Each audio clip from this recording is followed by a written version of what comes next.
Hello everybody, my name is Dizzy and welcome back to some more Hunter Call of the Wild.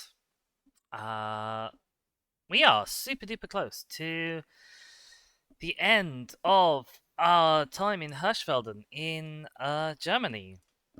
We are joined by a Shaskor in the chat. Lovely to see you. And a Species. Hi there. And a Zoe. Thank you so much for head pats and other such things. How you all doing? I hope you're having a wonderful day. I am, as I said in chat, just coming off the tail end of a headache. Took some paracetamol. It's mostly kind of clearing up now. Touch wood. Uh, but if at some point I need to take a break, it'll be because I need to go and put more drugs in me in like 2 hours time. Not paracetamol, obviously. You can't take paracetamol that regularly. But we have other things. Um. But yeah, how are y'all doing? Sheska asks, will Dizzy finally answer the phone? The phone? I didn't know I'd not been answering the phone. I suppose, what's her face? The lassie who's in charge of the reserve talks to me quite often, and I suppose I don't really talk back. Let's see if we can get this game on your screens for you. There we go. Ugh.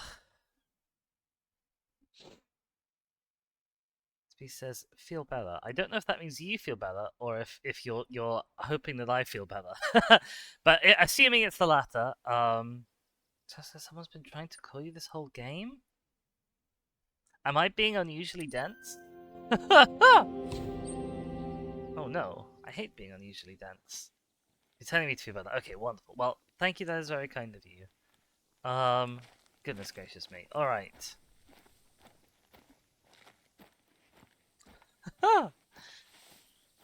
Okie dokie. So, yes, where are we? If we look at our mission log, we have just one story mission left. We've completed, like, all of the side missions that I'm aware of, which is fantastic news. I have no idea how many more story missions we have. But I'm assuming we're quite close to the end of this track as well, given that we're not getting any more side missions. Oh, the call of the oh, Shaskor. Oh no. Oh god. Oh. I don't know if you could. I don't know if you could tell by the quality of my mic, but I literally put my head in my hands when I read that. Oh dear. Oh no. Oh dear. Oh gosh. Oh, but yes. Do not fret. If we do finish all Hershey off today, that will not be the end of all Call of the Wild content. We may say goodbye to Germany, but we will say hello to a new region, possibly Australia, afterwards again. Um, let's have a look. What is our mission? Just harvest boars. Just shoot. Go to place. Shoot boars. Do we even have a place? Okay, we do have a place. Go to place. Shoot boars. Do we have any boar zones in this area? We do not currently, but they might not be in zones anyway. They might be like um they might be what are the words I'm looking for? They might be generated animals by the mission. It's possible for a human to hunt in Australia? I assume they'd be killed by everything else there. Well, there's an Australia map, and we've done some hunting in it. It's not quite as good as some of the older maps. Like the stories, the mission stories aren't as good. What do I need to buy? I need to buy 22H polytips. Or do I? Is there a better 22H bullet? Let's find out. This is the kit fixing part of the stream, always the most important bit. Oh wow, yeah, these just have naffle penetration. Okay. Well, we need to buy 2 lots of these. I think last time I spent quite some time firing wildly into the air uh after some pheasants is why we're a bit low on those. I need the 7.62 And I need the medium arrows. 7.62. These guys. Buy. And arrows. 420 broadhead tracer arrow. There we go. Alright. Okay. Kit. Fixed. Yeah, we're gonna sort of head off in this kind of direction. Actually, wait, what way's the wind blowing? Wind is blowing east. Yes, we're gonna head off in this sort of a direction. Aim for this bridge, and then go across, and then maybe aim down to that to add that to our little list. Because I would like to sort of get the map kind of signed off as well. Get all these question marks that are still hanging around. That honestly might take longer than the actual mission quests. But we'll pick up everything along the way as we can. Oh, we've got a road here over there on the way we're headed, which is an excellent start. For road deer. Okay, these bullets will do road deer. We do have our medium arrows loaded in the thing. That's fine, that will take road deer too. I need to turn my volume up just a smidge. How is the sound for you guys? Is the sound good? Can you hear me walking? Can you hear little deer squeaking at me? Does it need to be up or down? In an ideal world, you'd be able to hear like the little wind rustling through the grass as well. I'll let my OBS have a look. How loud does it sound? You heard one squeak, assumed it was sand. Okay, maybe that needs to go up then a little bit. There we go. If that's now too loud, and it blows your ears out when I when I fire a gun, you'll know why.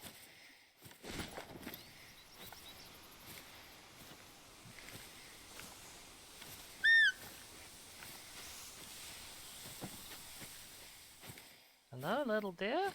I saw some tracks in that area earlier this morning. Hold on, I'll send the coordinates. You squeaked at me,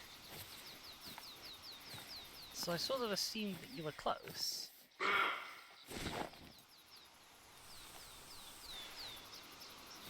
Oh, there you are. Hello. Sorry, I'm blind. Oh,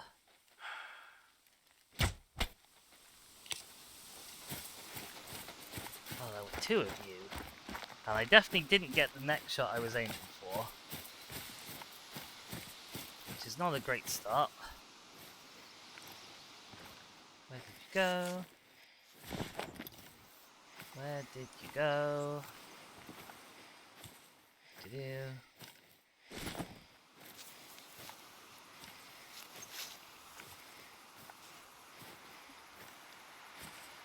Alright, a bad first shot. But we have taken it down. That's the thing with bows, is they will do that. That's actually quite a lot of blood. Considering we didn't hit any organs, that's quite a lot of blood.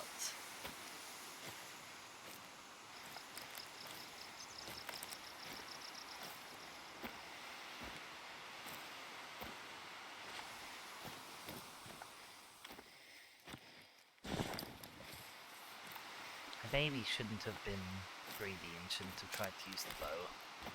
But it's too late now. Ooh. That's a disturbingly creaky tree.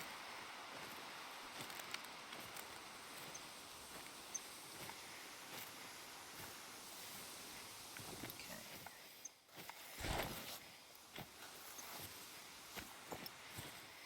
Oh, there's a rest zone over there. I probably want to add to my map. I don't think I have that one. So we'll nab this quickly. This is quite a nice sort of open area, actually. This is a good place for hunting.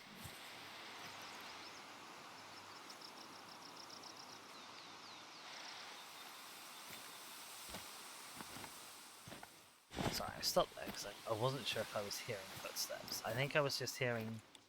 Hello? Where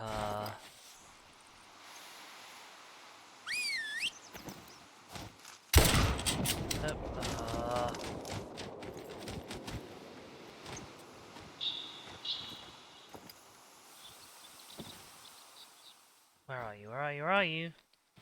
Come out! Ah!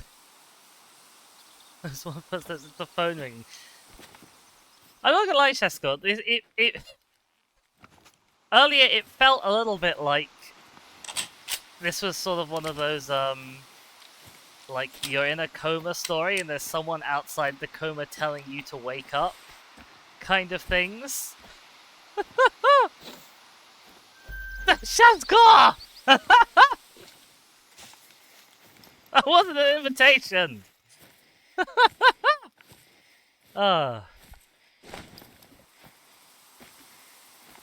Anyway, I'm gonna go back to hunting that thing because I did not manage to shoot a pheasant. One day I will successfully shoot a pheasant in this bloody game, but today is not that day.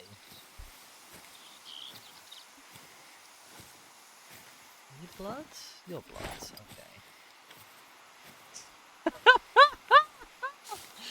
Oh god. I really hate when there's calls and then they don't show up. Okay, is that fleeing pheasant gonna fly up? At all? Somewhere I could shoot it?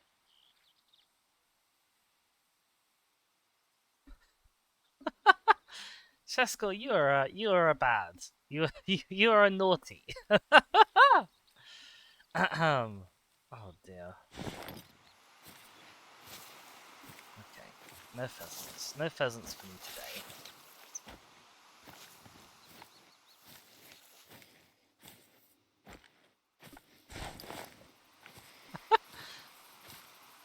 Well, you're certainly succeeding.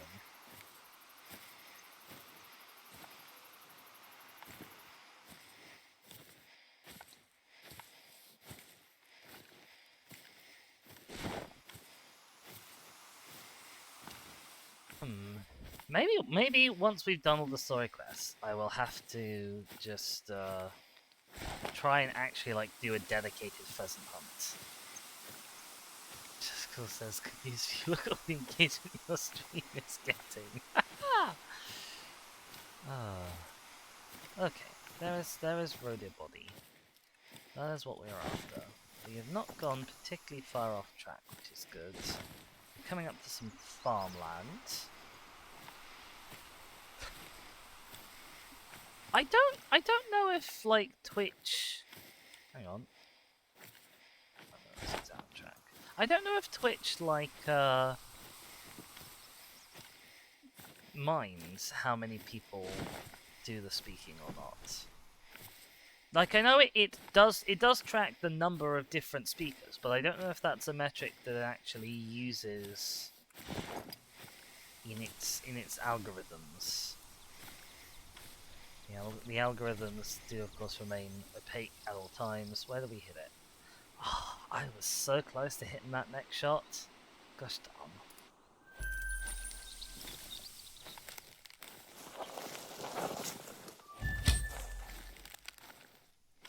When you can get them, neck shots are great because they are pretty much always an instant kill.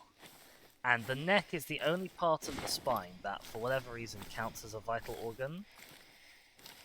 So you don't even lose, like, you don't even lose out on your hunting bonus for going for a neck shot. But, oh, hello. Did I see someone moving in that field?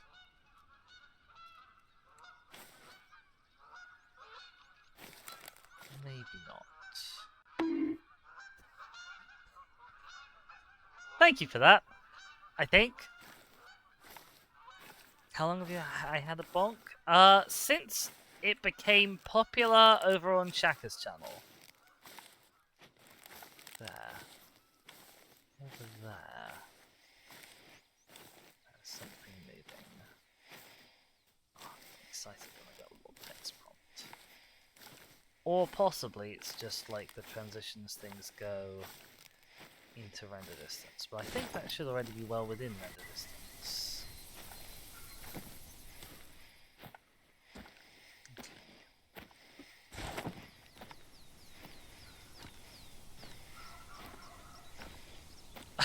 Oh! You also found the moisturize me command. That is... God, I don't even know where my moisturizer is. Is it this? There we go. Yeah. I got given by my mother, who obviously decides that I need to moisturize my hands more. I got given hand and nail cream. And I was like, I'm never going to use this. And then Artie was like, make it a channel point redeem, and then we'll make you use it. And then you, Shaskor, are the first person to ever redeem that.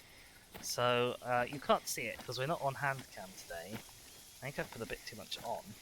But I am currently rubbing my hand down and my nails down with this. It's called Leighton Denny Expert Nails. It's salted caramel flavour, which is very nice smelling. And I am very slimy. Oh, that didn't stop me. Hang on. Ugh. Wow, okay, I definitely put way too much on there. Oh, I'm gonna need to get up for a sec. Oh dear, find something to get all this excess cream off my hands. Ugh. It's what comes from not having ever done it before.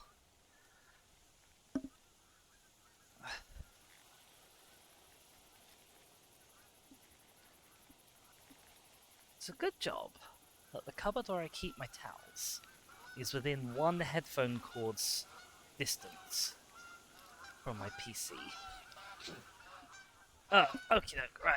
Oh, what are people saying? What are people saying? Oh, Shaska's feeling a hydrate as well. Gosh, you are all over. You've got channel points to burn today, have you, Shaskor?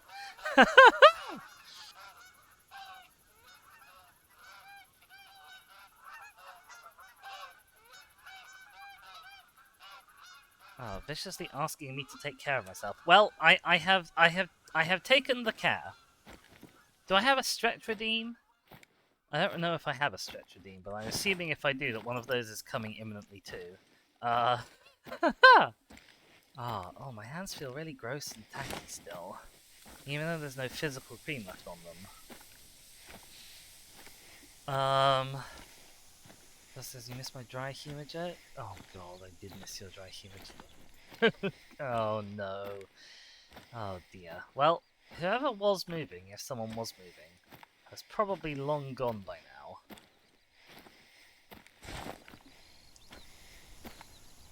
Oh, there we go. We have an Artie. How's it going? You do not. I miss it every time I hydrate you.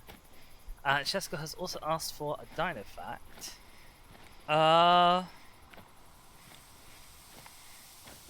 Okay, here is a dino fact that I think I've actually been kind of wanting to tell people for ages. I don't think I've ever managed to bring it up before on stream.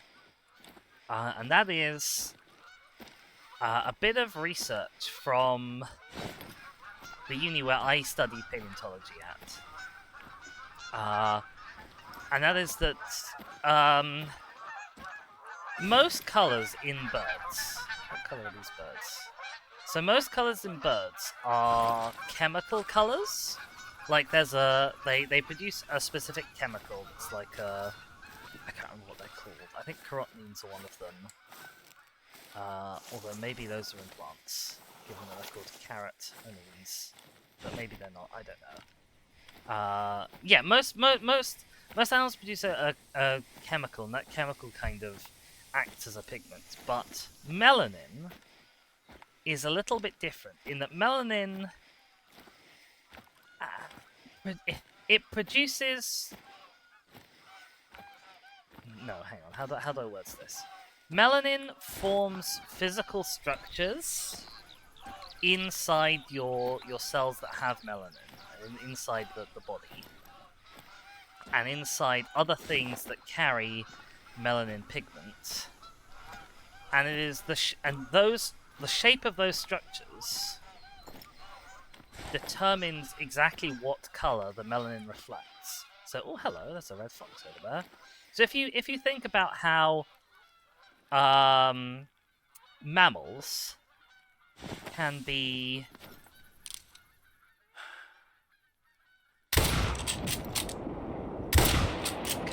brown or... Oh, there's an animal over there. Hang on. No, no, change gun, change gun. What are you? You're a fast-moving roe deer. I don't think I'm going to be able to get you.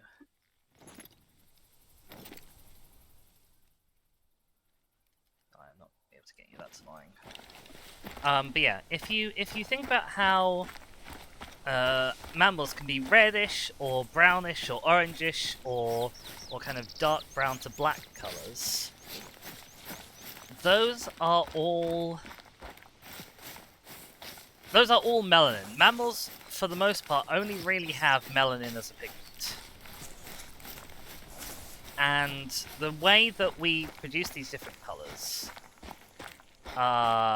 is dependent on the shape of the melanin structures. Considering that I could barely see that fox, I'm quite happy with that shot, because the first shot was a complete fluff. It hit the ground. I managed to get it alright as it was sitting back up, and that was very nearly a hot shot too. Yeah. Those are all melanin, but different shapes of what are called the melanosomes. They are intracellular structures that hold the melanin pigment. And the shape of those structures gives it the specific color. And they are broadly divided into two categories. One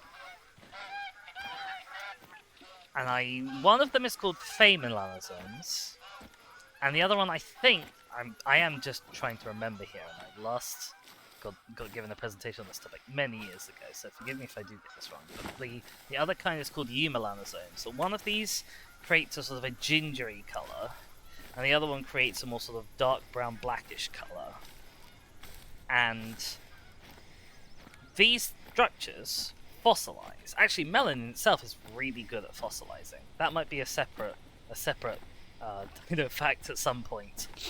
But these structures fossilize, and this is how people are now developing this sort of burgeoning field of paleocolor, where we can look at fossils and we can look at the melanosome structure that is preserved in those fossils, and we can say when an area of an animal had melanin and where it didn't have melanin, so whether it was one of these sort of ginger to brown shades, or where it was either white or a different color, and we can determine where it has those melanosomes, if it's likely to be kind of a dark brown or black color of melanin, or a lighter ginger color of melanin. And that is phenomenal, and that's why we have now a few animals where we have what are considered to be accurate, like known paleocolor reconstructions of what those animals look like.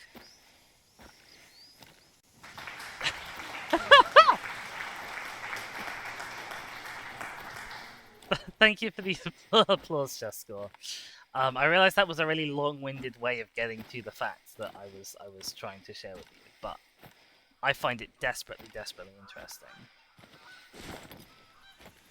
Oh, who's that? More geese. It's fine. I did actually hit the fox. I'd sort of lost that in my ramble. I thought that I did actually get the fox and did harvest it. And actually, honestly, it's not that common for me to pass a harvest check on a fox, because I'm not that good of a shot. And I should probably also zero, so it's back at normal range.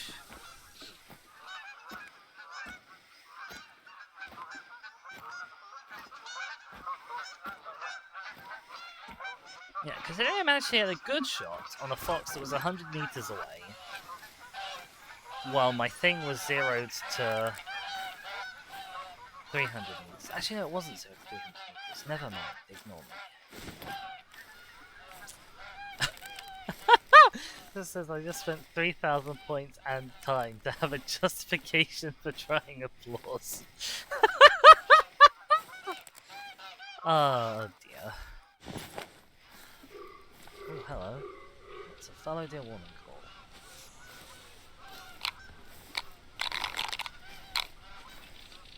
Which means there is a fallow deer to be warning the calling. where are you? Turns out you have a lot of unspent channel points. I guessed! I'd guessed!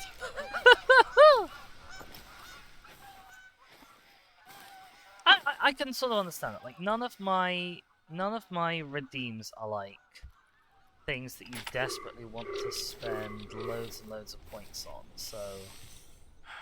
No. No.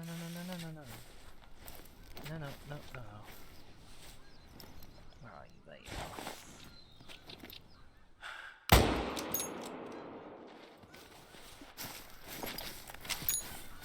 Hang on, that's probably a pretty good shot. Oh, yeah, it really was. Dang, okay. Happy with that. Ah. Artie says, talking times, you looked at the paleontology consultant on Paleo Pines. Ooh, that I should have done that. That was a good idea. Turns out they're a fantastic paleo artist and a curator of the Lyme Regis Museum. Ooh, exciting. I might have met them then, I guess. I went with my university paleontology society. I went to certainly a museum in Lyme Regis and spoke with someone. I do not know if it was the Lyme Regis Museum. I imagine there's probably quite a few different museums and private collections down there, given that it is the #1 fossil hub for the entirety of the UK. But that's really exciting.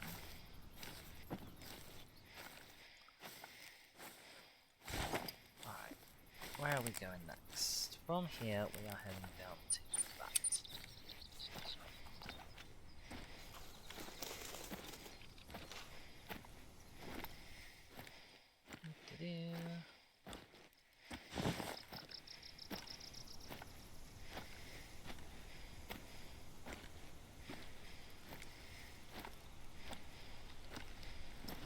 Oh, this is like a nice river with lots of stuff sticking out into it.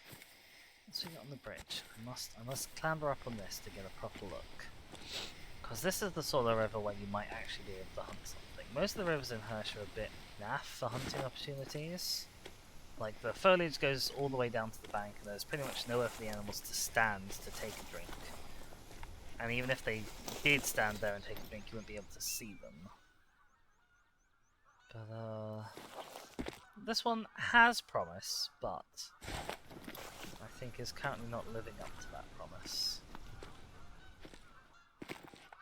Oh, okay. It's fine. Then be careful not to fall off as well. It's always very important.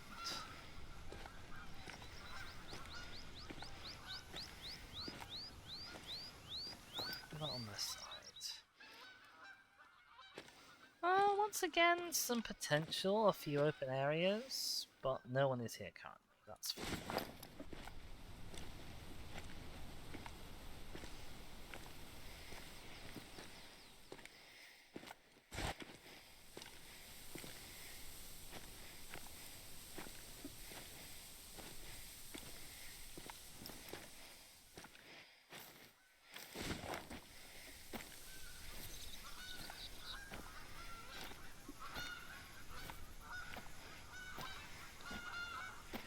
We are never ever going to be free from the bloody geese. Apparently those geese are only 130 meters up, at most. That's definitely well within shooting range. I've never tried blatting one out of the sky, because I just figured the ones that were flying like that were too high. But like, that is definitely not too high. That's definitely achievable if you can get the shot off. Oh, and we have a Shaka in the chat. How's it going? I hope you're having a wonderful day. You're at uni right now, right? Aren't you?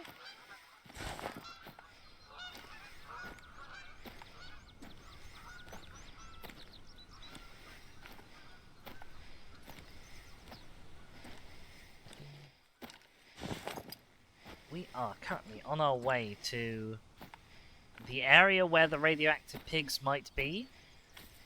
You're walking home. Cancelled classes. Ah, have they all been cancelled, or are you cancelling them because of some reason that I'm not presently aware of. I tell you something else. There has been a squirrel loitering in our garden for,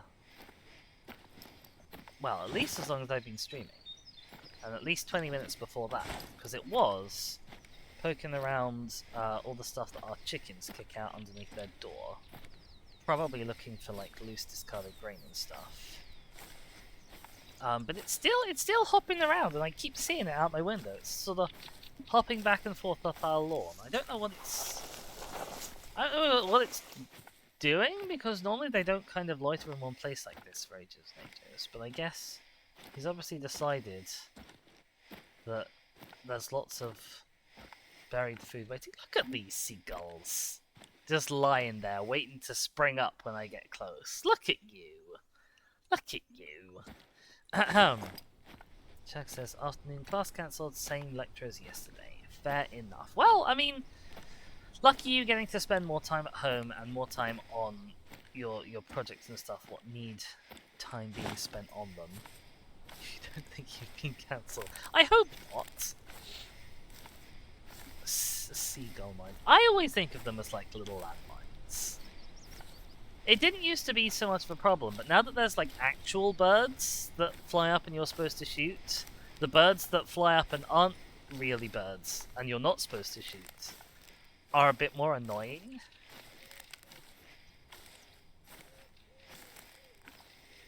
Okay, well, we're definitely well and truly in the area. I wonder where these radioactive pigs are.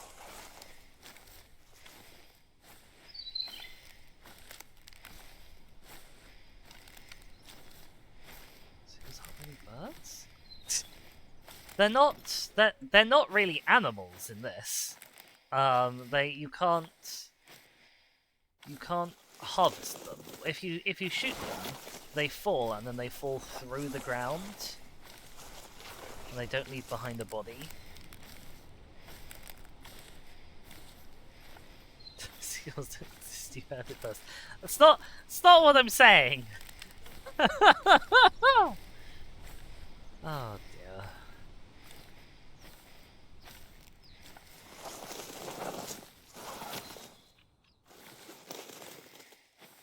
It's also tremendously annoying because the not birds in this game are so much easier to hit with a gun than the actual real birds. That is a red deer mating call, and that is a red deer. Presumably he was mating. Oh look, there's a herd of red deer. And that is a one with antlers.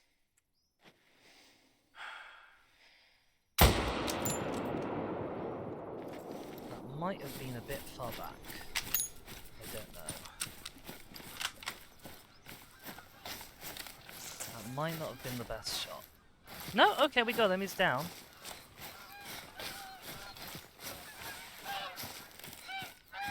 I actually don't want to run. I probably shouldn't actually have fired a gun, to be honest. That is a level 8 red deer there. Do I think I can hit him? I do not think I can hit him. Oh, it's a shame I didn't see that one. That's gold material, although probably not diamond material. Ah, this is a pheasant eat zone. I did just see... How far away are you? No, I don't think I can make that shot. Maybe if you stood still.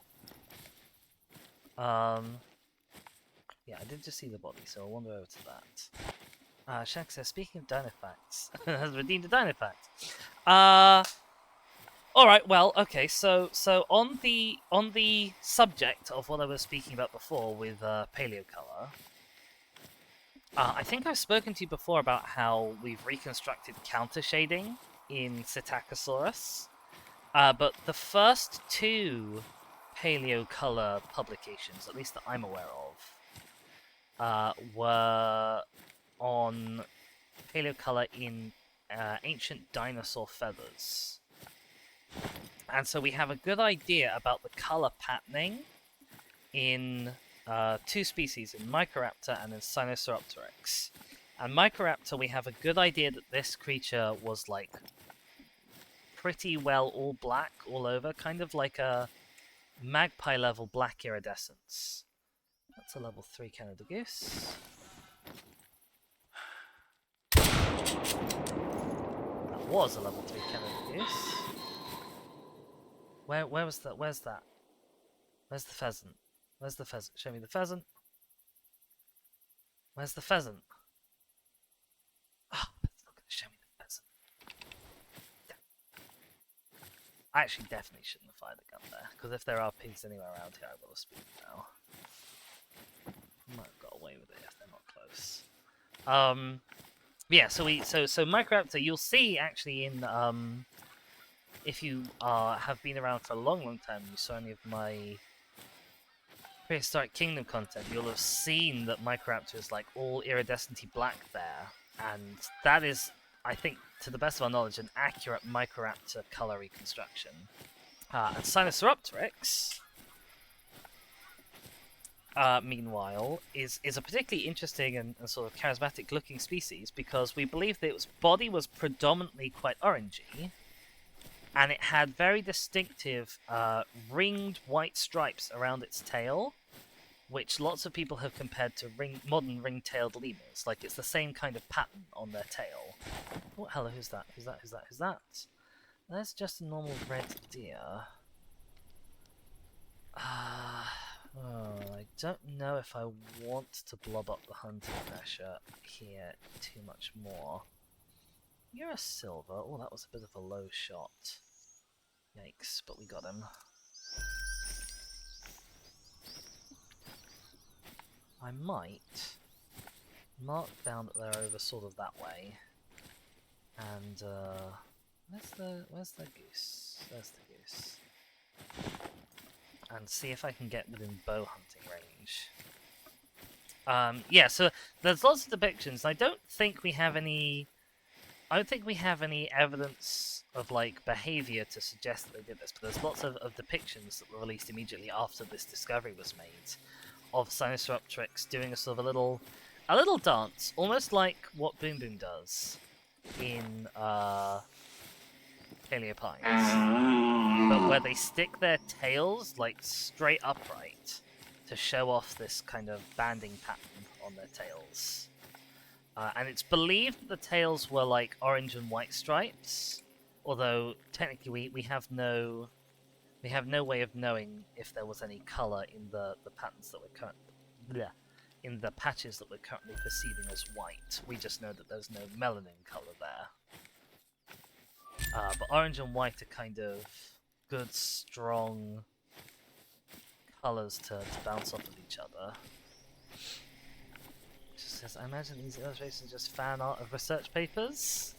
It's a fun way of thinking of science illustrations. I mean, Paleoart is kind of like its own thing, its own community.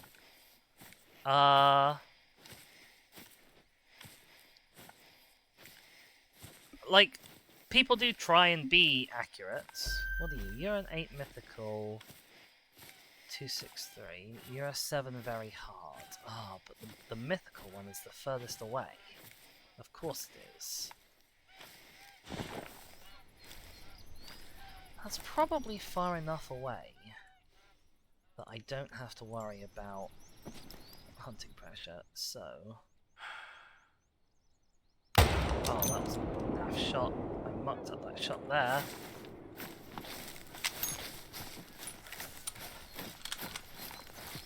I really skadoodled that, didn't I? Where did you go? Don't know. Where did you go? Everybody else went over there. But where did you go?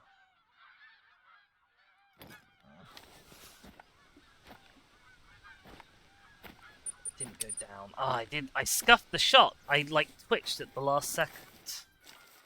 I felt my hand twitch.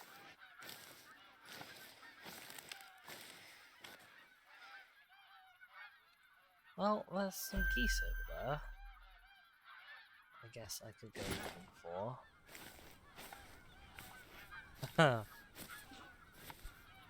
Shaska says, wouldn't it be cute if it's still in the air and dust? Yeah, I guess. Yeah.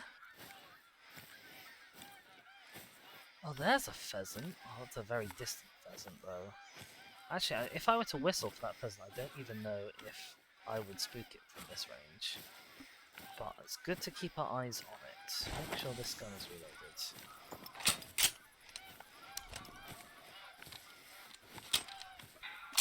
RT has redeemed a Dino Trivia quiz. I'm gonna ask that we belay that until after I've at least tried for these pheasants. I don't think I'm going to succeed at shooting these pheasants, but I'm gonna ask that we wait until I've at least tried. They seem to be quite happily walking towards me. That deer that we shot definitely hasn't gone down. You can see as well the amazing difference between the female pheasant model and the male pheasant model. It's very striking. I'm not sure if... I've only shot like one pheasant ever in this game, and I'm guessing it was probably a male, because I don't remember having got a good look at the females. Alright, not you. This one.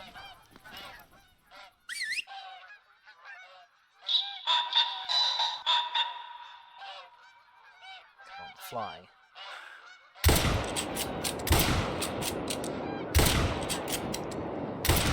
Oh, I got him! I got him! I got him! Ah! Ah! I've like...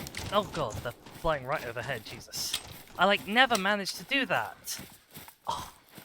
It took almost my entire clip. But I got him. Okay. The first pheasant we have hunted in a long, long time. It is a gold boy as well. Hello. You are very pretty. Oh, they're flying right back overhead. Hi, guys.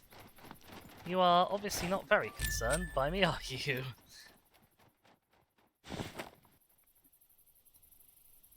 Oh, I probably could have afforded to shoot those as well. Artie says, why the necessity to get them on the wing? The creators of Hunter Call of the Wild, in their wisdom, for whatever reason, decided that if you shoot most species of birds while they're on the ground, you don't get a proper trophy for them. Your trophy level, instead of being like bronze, gold, silver, or whatever, your trophy level is considered to be grounded, which is like a 0 level trophy. I do not know why this is. I understand that it is traditional during like a pheasant shoot that you do spook them up into the air and then shoot them down from the air. But I guess they assumed that it would be too easy to shoot them on the ground like you can with geese and turkeys. But that is why I would choose to shoot them on the ground, like with geese and turkeys. I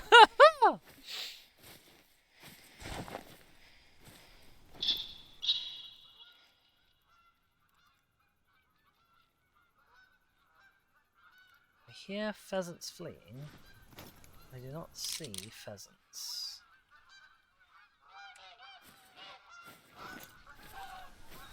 But yeah, I don't know. I don't know what the logic is behind it. I just know that that's how the game mechanic works.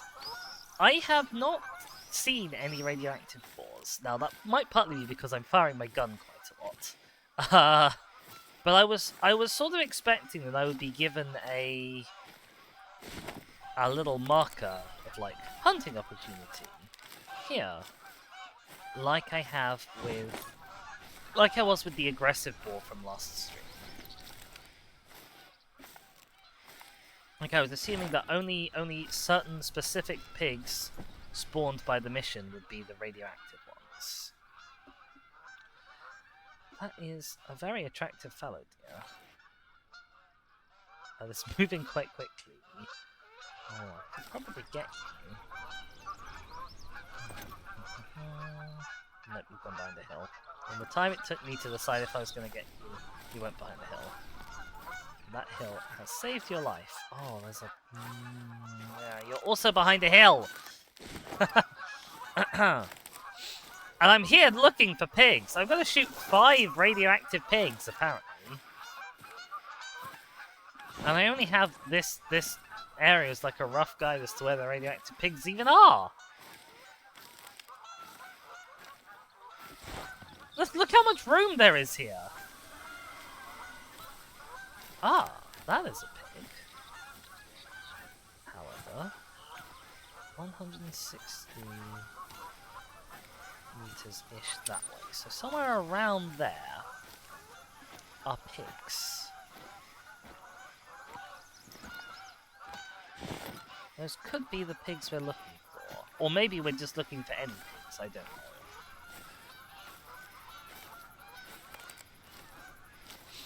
I'm sure it will give me some clues. Oh, there's a little house over there. I'm sure it will give me some clues when I spot one of them through my binoculars. If they are mission animals, I don't want to call them because if they're mission animals, they're likely to stay in one spot and not move unless they're disturbed. That tends to be how those operate.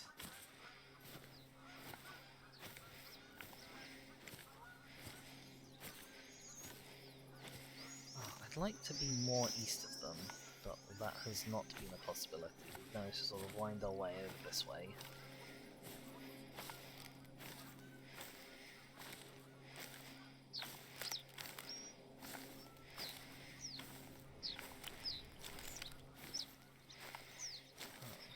Rests in here that we can pop up on. Hopefully, when we crest this hill, we'll be able to see the pigs. Oh, excuse me.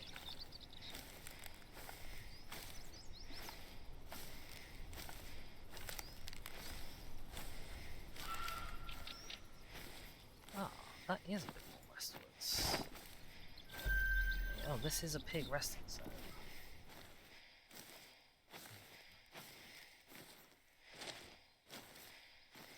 Oh, that's that house is actually that outpost.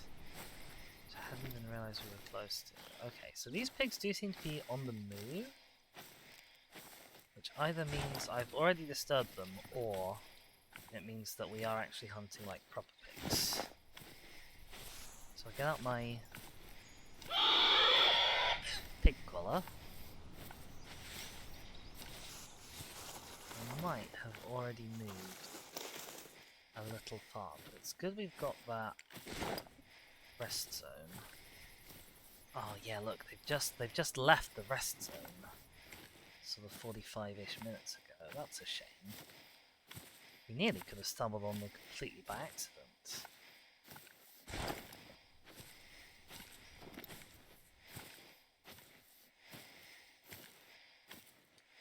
So we heard a call that could have been anywhere from here to a little bit beyond there.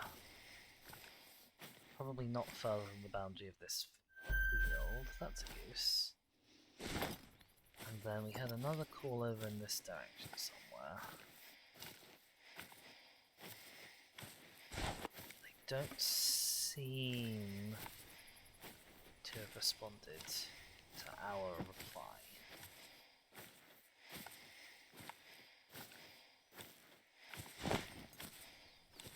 Equally not quite sure where they are. There's a big old hill here. I don't know if they're up the hill or if they're on the other side of the hill. Or if they're just wandering away and they're not going to come back.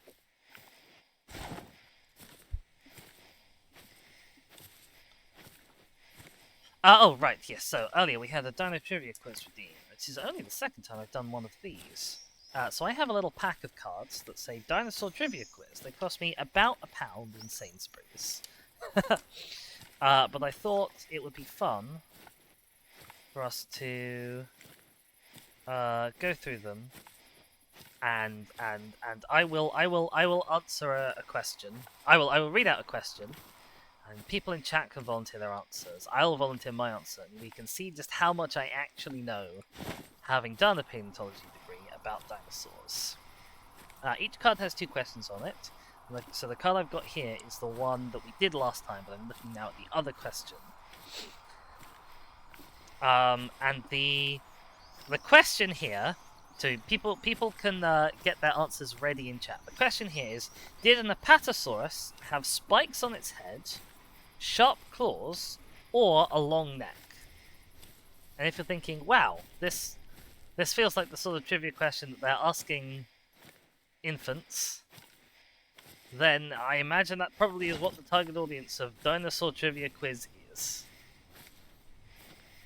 It says ages 6+, if that helps. I seem to have managed to go drastically north, even when I was aiming to go sort of westish.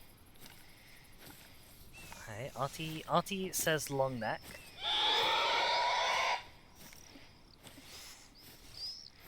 I'll give it like 2 minutes or something for people to get answers in if they wish to play along. And I will also think about maybe getting a more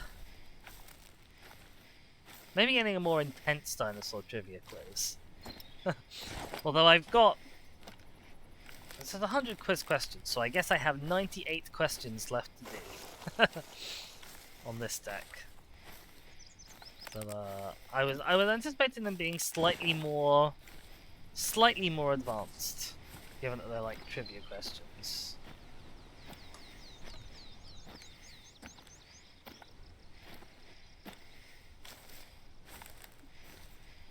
I think we've lost those pigs, wherever they were. Artie seems to know things, I'm just gonna have to agree. It's bad.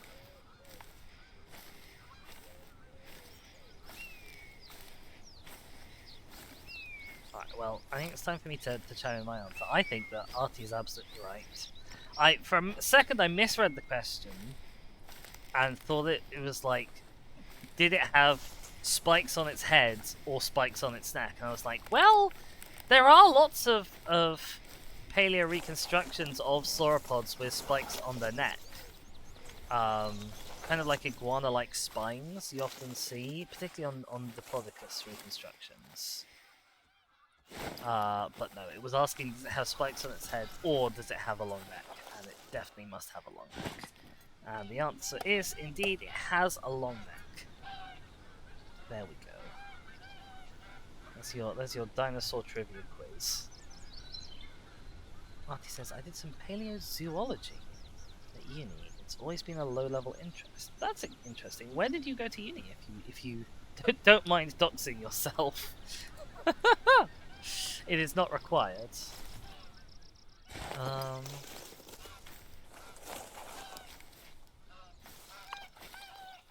really need to be going more to the southwest from here to stay in this area.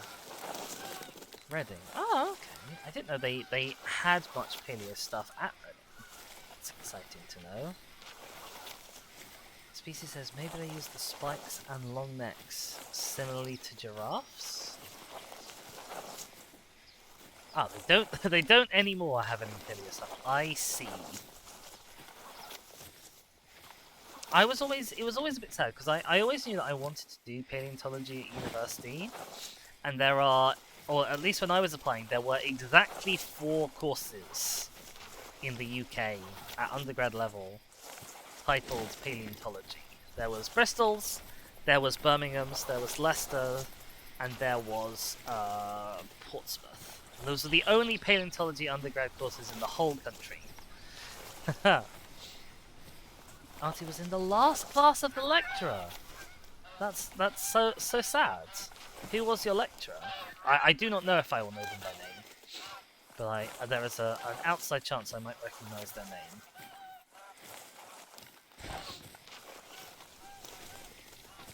I also think I might have the bug? Okay, the bug is gone. Do.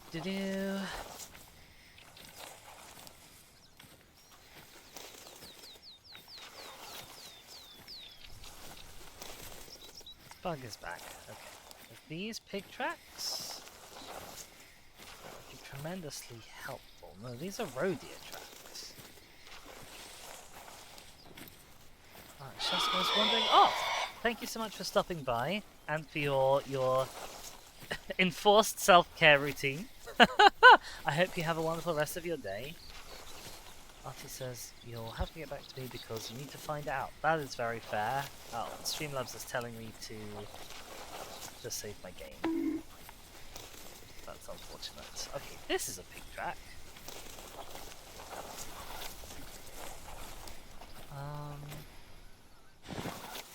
Question is, where are the other tracks made by this pig? Ah, they're up here.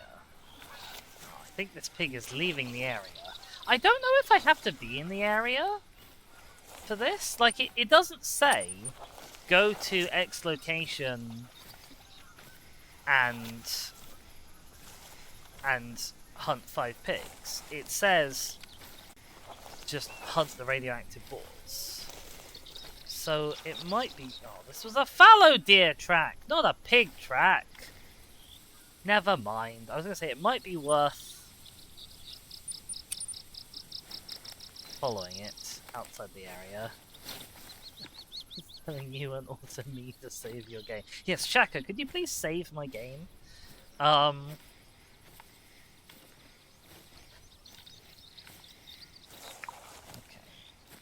I think we might be onto a bit of a loser looking for pigs here today. I might want to come back tomorrow when that rest zone is active, possibly. How close is that rest zone to the thing? Oh, closer than I'd like. I don't know if we're going to be on for a winner. Like I said, I can try, I'm not sure how successful I'll be. I mean, what doesn't help is that this game doesn't have a manual save anyway. It just auto tracks your progress. In the style of many modern games. So even I can't save my game.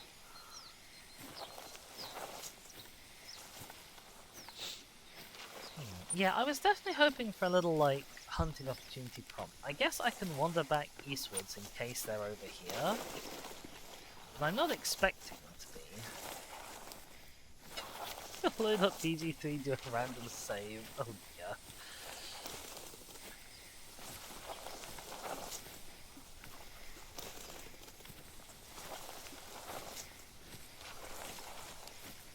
You'll look at it next time and you'll be like, I always name my saves. Why have I named the save random bot instructions?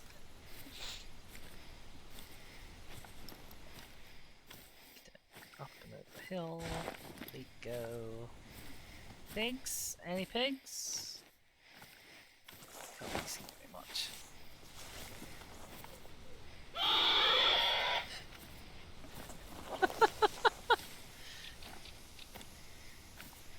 Good. Good, I think.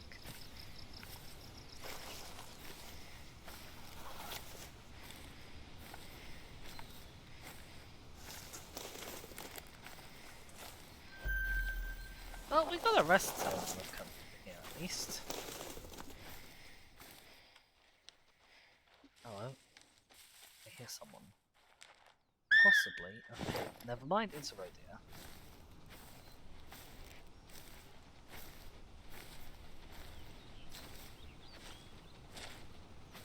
I think there's at least 2 somethings.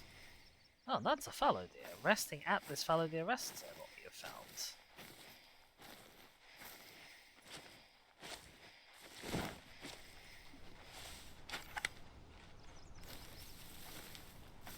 It's almost completely invisible in the foliage. Oh, and of course, it's got a bodyguard that is doing its level best to get in the way.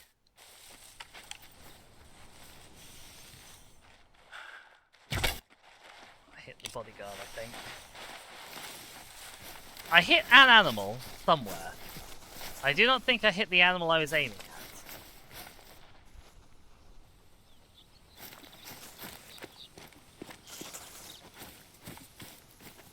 Oh, I did! I just didn't hit it well. Okay. Fine. fine, I guess.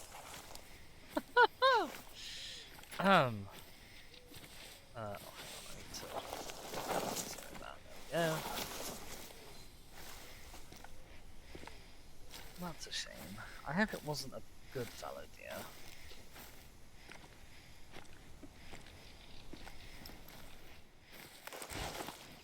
What I really should have done probably is whistle so that it stood up, so I could actually see the dang thing. That would have been cleverer than what I actually did do.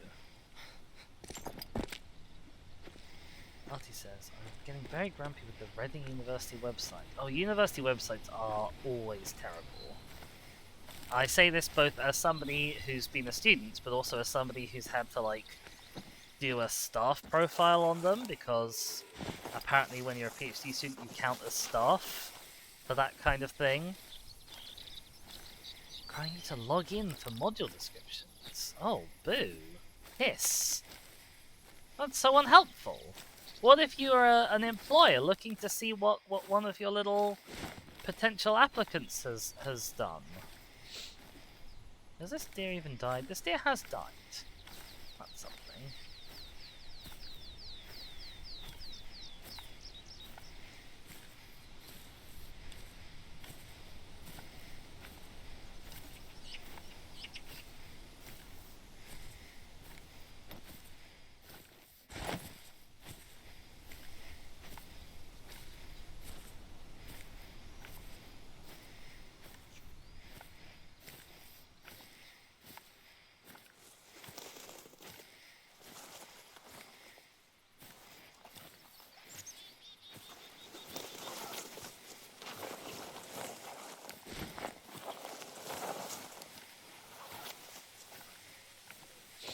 But yeah, the deer kind of wandering around in front of each other is very vexing to deal with. And I should have just waited. I should have just waited, and then I should have whistled when I knew that, like, it was relatively clear. I got impatient because there's only so long you can hang around when you're 20 meters away from a deer before it notices that you're there. Although, on the subject of being 20 meters away from an animal, I did stumble upon a badger in our back garden last night, which was very cute. It's only, like, I think the second time, maybe the third time, that I've seen a live badger in the wild. Species says, I mean, a university can hardly be expected to provide information to those who want it. Ouch. Alright,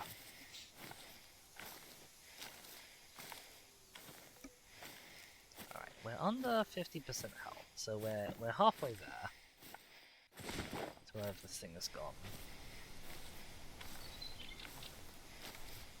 We are going well out of our area. I'm gonna pop a waypoint there, and then I'll just teleport to there, and we'll wander that way. No luck even with the Internet Archive RT. Sad.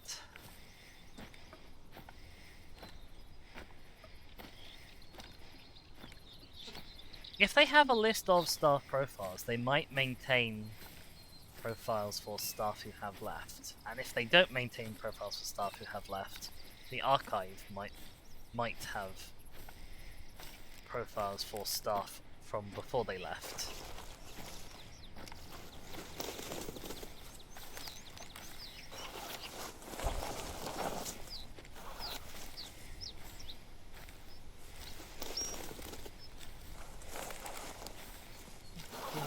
This is horrible terrain. A lot of Hirschfelden is this kind of this very lumpy bumpy, lots of rocks, lots of foliage, no sightlines terrain, and it's not great for being a hunter. We have, however, just ticked below 25%, so it's not too far to go.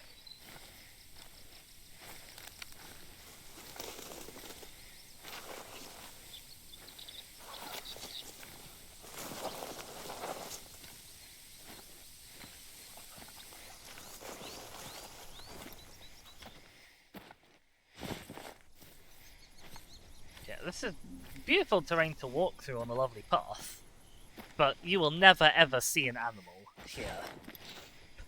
We will have a job even finding a dead animal that's not moving here.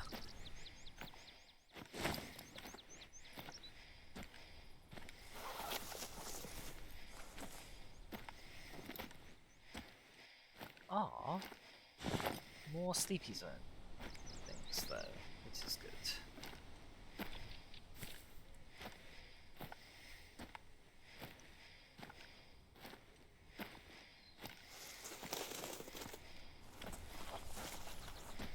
Ah, look, there's the body. Marvelous. Okay, who sleeps here? Rogue sleep here. Huh.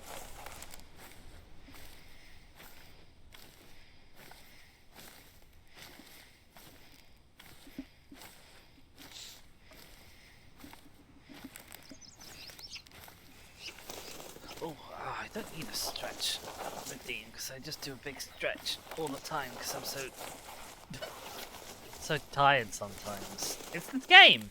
It's always this game. It is the sleepy making game. All right, here we go. Where do we get you? Oh, bother. An inch lower down, and that would have hit every major and non-major organ. Oh, that's such a shame. Ah, well. Never mind. Alright. Let's go... Ooh. Let's go walk back and then explore just this last little bit. Actually, I'll put the marker down there. Just this last little bit of the area. In case there's pigs here. And then if not, I guess we'll go away somewhere else and do some other stuff, seeing as we've splurged up quite a lot of hunting pressure here. I don't know where these pigs are going to be. I don't technically know that they're going to be in this area, it's just that this area is highlighted.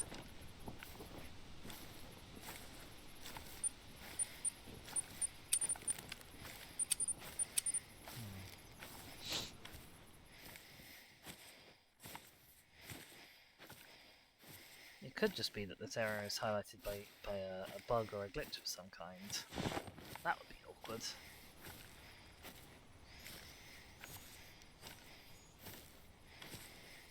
I mean, also, I think going to the lengths of calling their university just so that they can satisfy my idle curiosity about somebody whose name I probably won't recognize anyway when it's given to me might be a little disproportionate, maybe. Like, I'm curious to know. I am not that curious to know.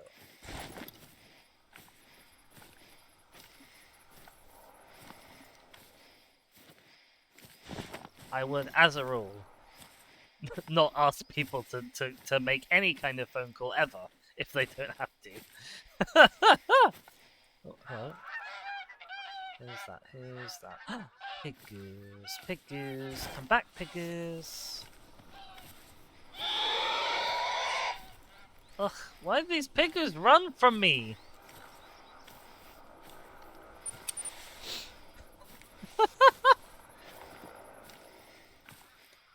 Why do they flee so? Follow the rest zone over there near it. It's just because I intend to shoot them. I mean, yes. You're not wrong. Exactly.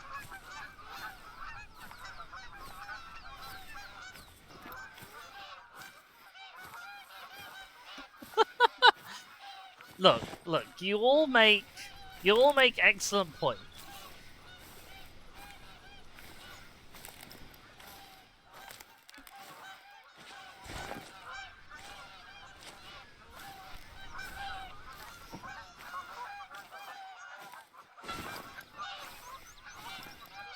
Yeah. I think we're gonna track that deer. Oh, hello.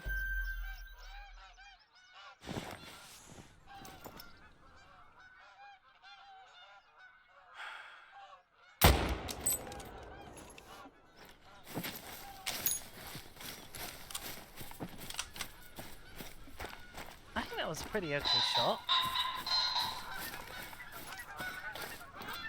Okay, where's the pheasant? Where's the pheasant? Where's the pheasant? Oh, where are you? Come on! Fly! You swine! Fly! Lift off! Experience the beauty of flight, of powered flight. A feat that's happened like 3 times on your evolutionary tree. Oh, there you are, you swine. You just went into the tree. Oh, I missed you. Swine.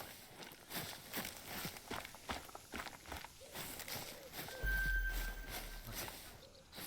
Oh, we didn't even kill the red deer? I thought that was a great shot. I thought that went like perfectly into his shoulder blades. There you are.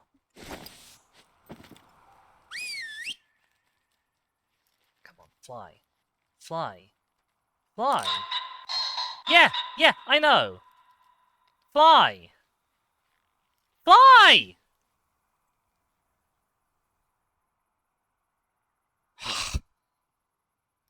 Don't run! You're a bird! How do you get away from predators? Ah!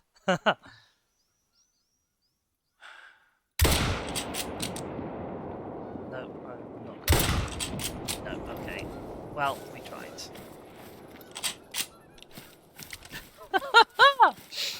Basically, my only good chance, unless they're flying straight towards me, my only good chance to get them is like right as they take off.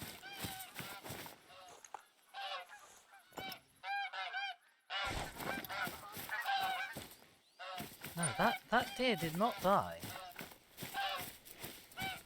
At all. I don't even know where I shot the deer, actually. It must have been somewhere around here. There, blood. Huh. No organs hit. Surprising and distressing. I thought it was a great shot. I was really happy with that shot.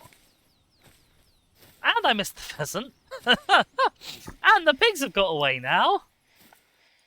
No idea where they'll have gone.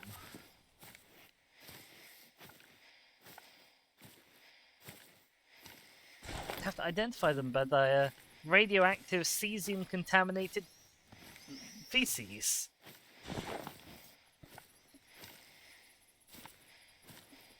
Actually, while I'm here, how far away is that? Probably too far away. Right, they were somewhere along this road, heading southwards. Yeah, heading southwards.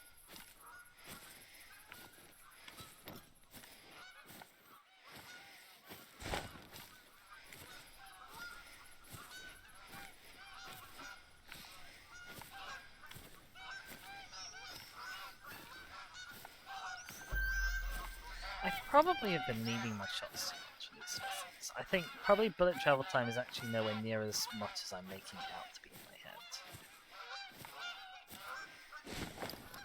So Auntie says that's got to be one of the funniest automoddings you've ever got. I can't currently see what my automodding is doing because I'm using my my chatty app rather than looking at an actual proper Twitch chat.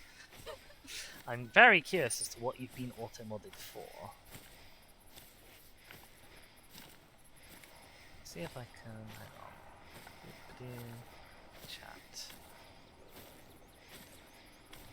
No, I can't look back in time to see what you got automodded for. Oh, okay. That is actually, there is a good reason for that. That is one I've actually added manually, because I had a viewer who was a regular viewer who was dear to me as a regular viewer, but did like to maybe spam the chat with a few more lavatorial things than I really strictly wanted. And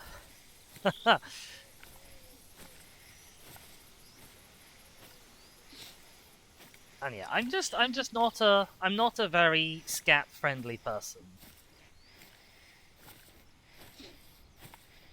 as a general rule. So I've kept them on, even though he, to my knowledge at least, doesn't come around anymore. Okay, we found the pig tracks. So if all else fails, we can come back here. Artie says you've had to do that in a couple places you mod for. It's always a shame, but what can you do? Oh, is that actually? Oh, that's going a different direction. That's going. Interesting. Okay. The lives of the pigs may be complex, possibly. Oh, look, this one's at a run, so I guess this is some pigs that I spooked by shooting. Oh, no, that's exactly what I was afraid of doing.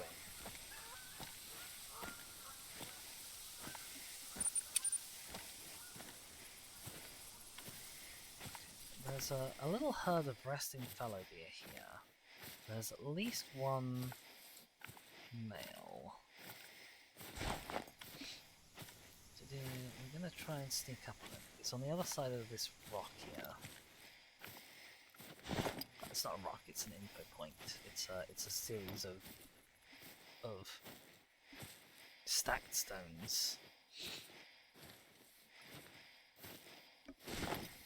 Yeah, I would love to sneak up on these guys if I can. Zeroing is set correctly.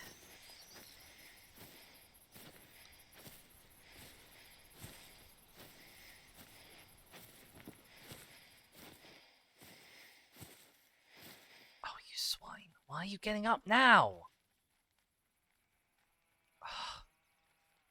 Ugh. And he's wandered right behind it as well. Have they spotted? I'm not even moving at a fast pace. I sort of wouldn't have expected them to have spotted me. Okay, they've smelt me. Oh, the wind's changed. Oh, that's what it is. Oh, no, where are they? Are they running? He's running. Blast! I hadn't noticed the wind changing. Oh, god damn! Ah! Ugh. The wind in this game does like to screw you like that. Actually, the wind in this game has been remarkably cooperative so far today, so I shouldn't complain. This has been like the best day for wind that I've had in a long time. Alright, well, with the pigs having run away, and the deer having run away, I might abandon this place for now. Go check some of those,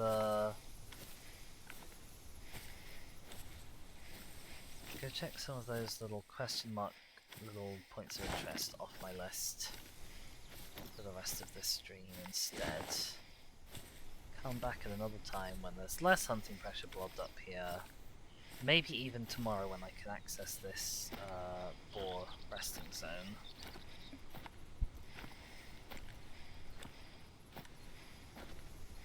Yeah, I don't know if those are the pigs I'm after, but I haven't seen any indication that there could be other pigs that I could be after. I just want to poke over this hill just in case they've, like, stopped. No, but there's geese.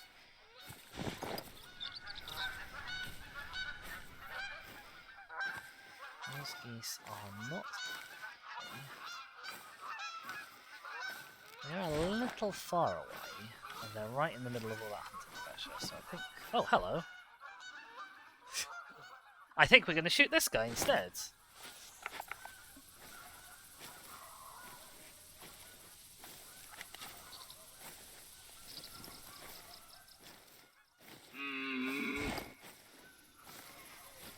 Do-do-do.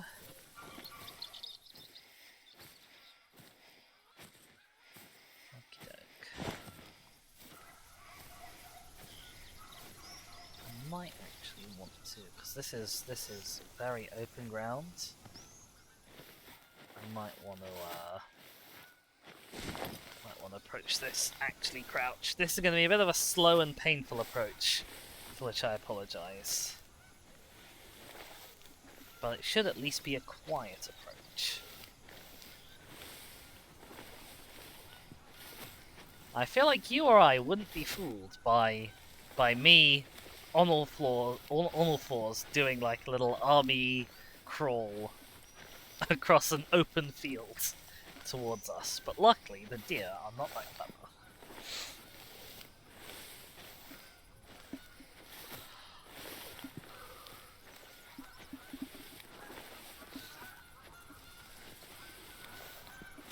I should put a marker on it so I have an idea of how far away I am. When that ticks down to about 40 is where I want to take my shot from, ideally. Oh, and it's starting to rain as well, that's great news. I'm less detectable in the rain. Actually, I think technically I am only happy when it rains? Yeah, I'm only happy when it rains, there we go.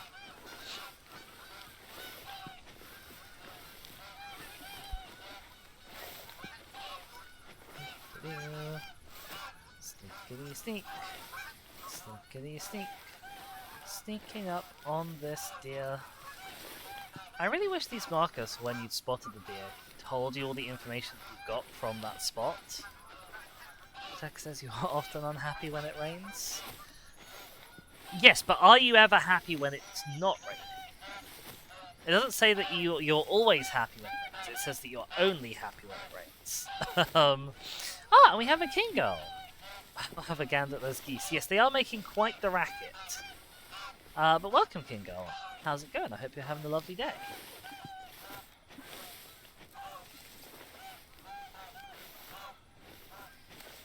Okay. 7 more meters to go. Then I think we'll be in a good shoot range. Let's re-zero that for 40. Because I'm not going to try for a long shot. A long shot on a lying down animal at this angle, I wasn't feeling that. Well, as long as he is lying down, we should have plenty of leeway to sneak up on him. Okay.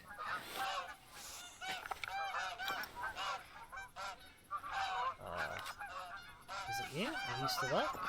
Yes, it's you.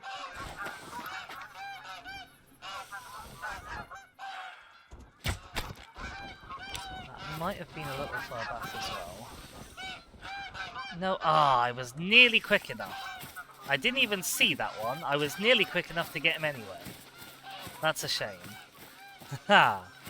Giggle is on a lunch break, watching a cutie hunt virtual radioactive pigs. So yeah, great day so far. Oh, Kingo, you flatterer.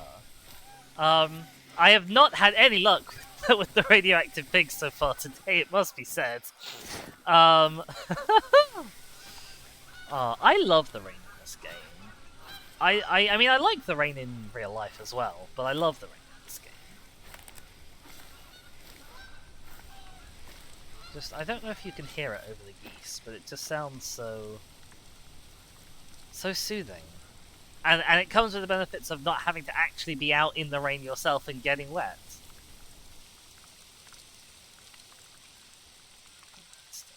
Lovely.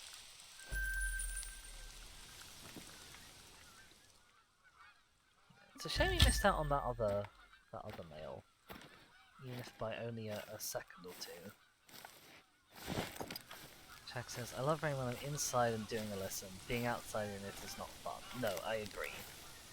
One of my like formative childhood memories was we went motor caravanning back when my family had a motor caravan in Wales, and just like lying on the top bunk of that above the driver's position, because that's where the kids were relegated to, listening to the rain thudding on a very thin roof about half a centimeter away from your face. That was a really lovely thing to hear. Alright, let's go have a look around some of these things that we've not yet marked off on our map. Start getting them checked off.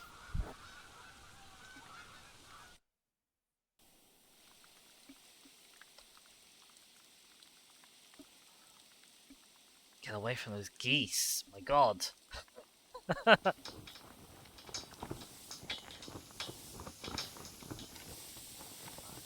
not terribly far away from this one. Oh, I really do need to go tell Streamlabs to shush. Give me a second.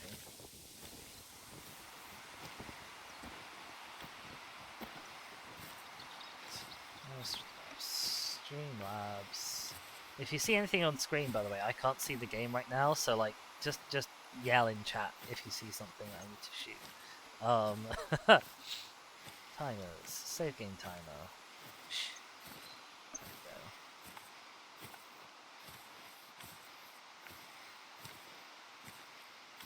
we go. Only game on screen is all good. Fantastic. Normally there isn't anything to shoot immediately after you've... Ooh. Immediately after you've teleported, because it, like, warping spooks, I think, like a 200-meter range. But I'd be very surprised if we came across something to see him blast. But you never know. Sorry, just my phone again, because I'm good like that.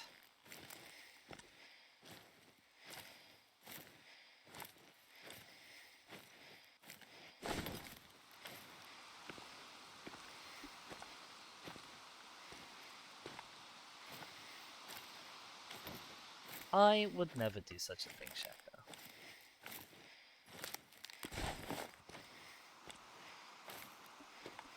Is there a path to this? There's a path that goes sort of near this, so if the terrain is a bit too hilly... Species says different game?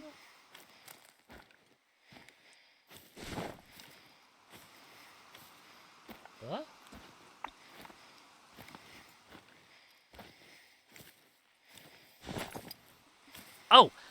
I've on a completely unrelated to anything we've said so far today. Oh, I see. Oh, I see. Species, gotcha. Artie, are you still around in chat? And if you are still around in chat, was it you who mentioned Dungeon Neshi to me the other day in somebody else's chat? I do not remember whose.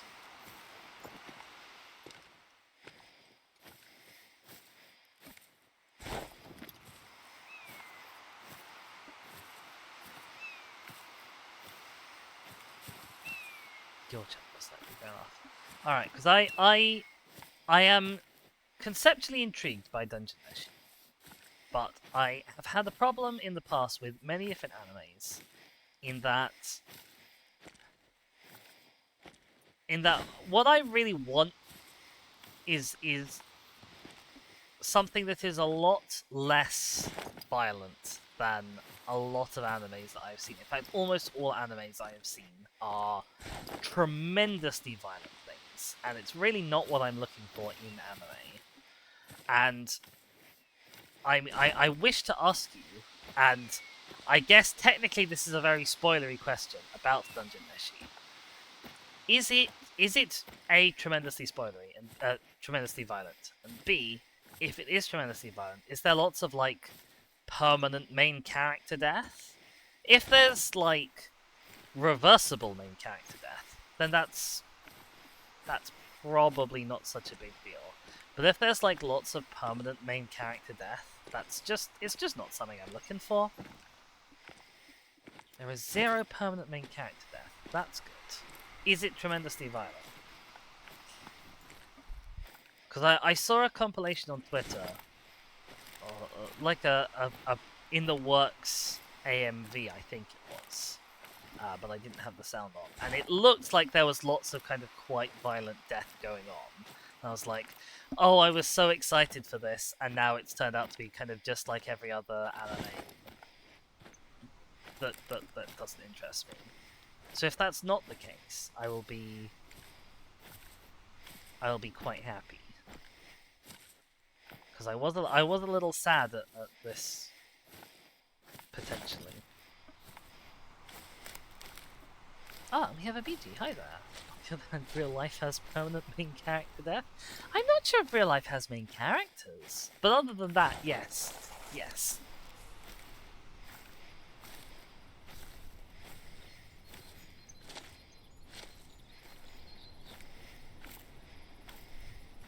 because it looked like there was like people being shot through the head and stabbed through the throat and stuff.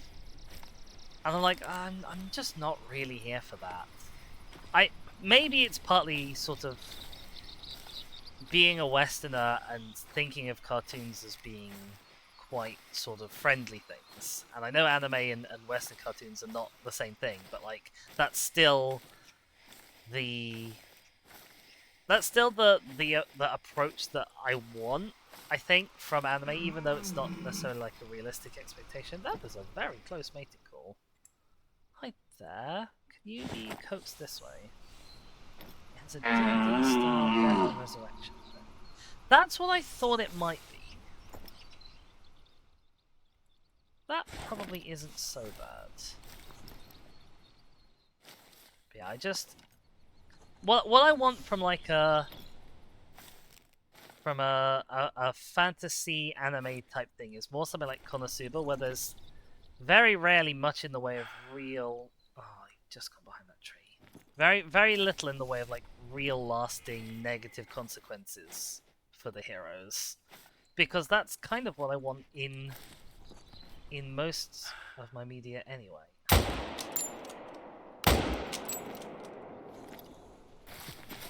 I probably didn't need to shoot that twice. The whole thing is based around cooking dungeon monsters for food. Yes, I remember hearing that. Alright. Where did you go? Where did thou go? Well, okay. We got a non-vital and a vital organ hit. Where? Which way did you run?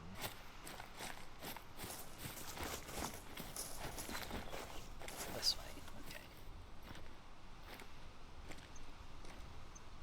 Kingo says, is Dungeon Meshi the original title for Delicious in Dungeon, or are they separate? Same thing as calling it Dungeon Meshi because you're not keen on the other name. Fair enough. Phoebe says, I do miss the old style of cartoons where they weren't running series, just a collection of episodes, so everything had to be reset to the status quo by the end of each episode. I mean, you say that, but like, old stuff like Tom and Jerry, sometimes they didn't reset everything to the status quo at the end. Sometimes they did just have like, oh yeah, everyone's dead now. Oh yeah, there was like a nuclear explosion. And then you just still had to accept that everything was going to be reset by the start of the next one. There's definitely a gap in the market for non-serialized cartoon media and stuff like that. I think it's the problem is with the rise of streaming services. Everything now has to be serialized. Even stuff like Doctor Who that used to be Monster of the Week is becoming less Monster of the Week. In a way that's really sad. Alright, first shot was great. Second shot could have been better, but we got him down. Yeah, I think species, like, that's what if I had to pick just one, I would pick that kind of balance. I like my ongoing stories, but I very rarely want to sit down and watch part 4 of 6 out of long storyline.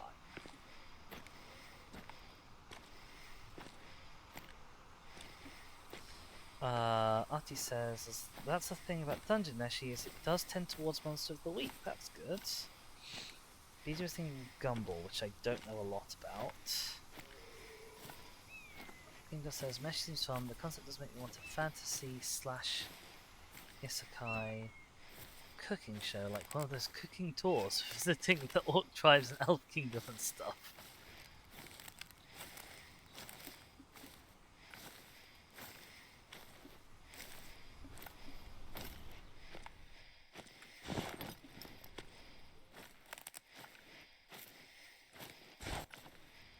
Oh, they do have their place, but I guess I was thinking more stuff like the Hawkeye show is the best example I can think of, or the Obi-Wan show, stuff like that, where it's like it's a 6-part series or thereabouts, and it's designed to be watched all in one sitting.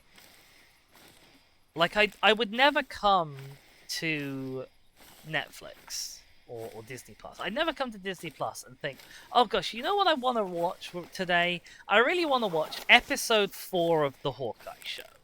I am never ever going to think that, and I don't think anybody else is either.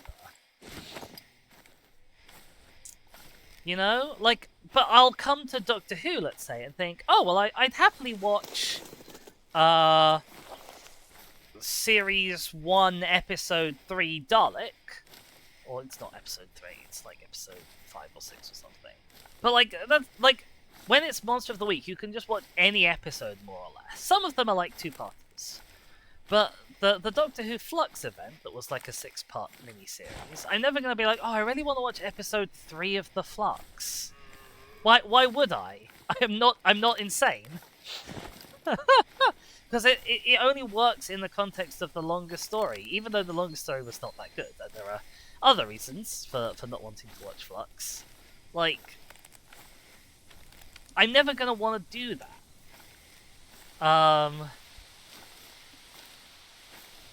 Oh, what have we got? Oh, we have a first-time chatter from, I'm assuming that is intended to be pronounced Nintendo. Hi there, how's it going? You're just now getting here, what's Blink? Blink is one of the better episodes of New Doctor Who. Back when David Tennant was the Doctor the first time around. And it's a phenomenal standalone episode that introduces the Weeping Angel monsters as a villain, which are basically statues. I don't know if you're familiar with Doctor Who, but they're statues that can move when they're not seen.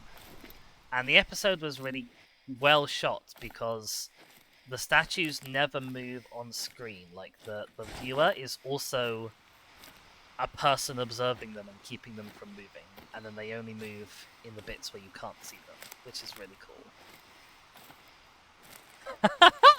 I'm not that sorry. Like I said, I wanted to rewatch the whole thing, and I never would have rewatched Flux otherwise. Yeah. Oh my goodness, what? I gotta scroll back in chat to see what I've missed. She-Ra reboot. I don't know anything about She-Ra, unfortunately, apart from there's lesbians in it. Dungeon taxonomy, blah blah blah blah blah. Nintendo says that sounds terrifying. I think for a lot of people it was. It was the second episode that cemented Stephen Moffat's reputation for writing particularly scary Doctor Who episodes back before he became showrunner. Also, hi, yes, welcome. If you don't know me, if you just sort of stepped in here, I play lots of variety games. I've been playing Hunter Call of the Wilds off and on no particular regular schedule for well over a year. And I've nearly finished all of the story missions in Hirschfelden. I don't know how many we have to go, but I've done all the side quests, and we're on this. And I'm just kind of wandering amiably about, having a lovely look. Thank you so much for the follow. That's very generous of you. Well, that's very kind of you, even. I do hope you stick around. But yeah, we've been here for a while, and we're just kind of lazily checking off all the other things on our list and taking some pot shots at anything that comes close. Kingo says Moffat also did the "Are You My Mummy" two-parter, right? Yes, so that was his first Doctor Who episode, the Empty Child two-parter, and that was legitimately unbelievably terrifying. That gave me nightmares for years as a child. And then Blink was another scary episode. Weirdly, a lot of people found The Girl in the Fireplace to be a very scary episode, even though I never found anything to be very scary in that episode. Oh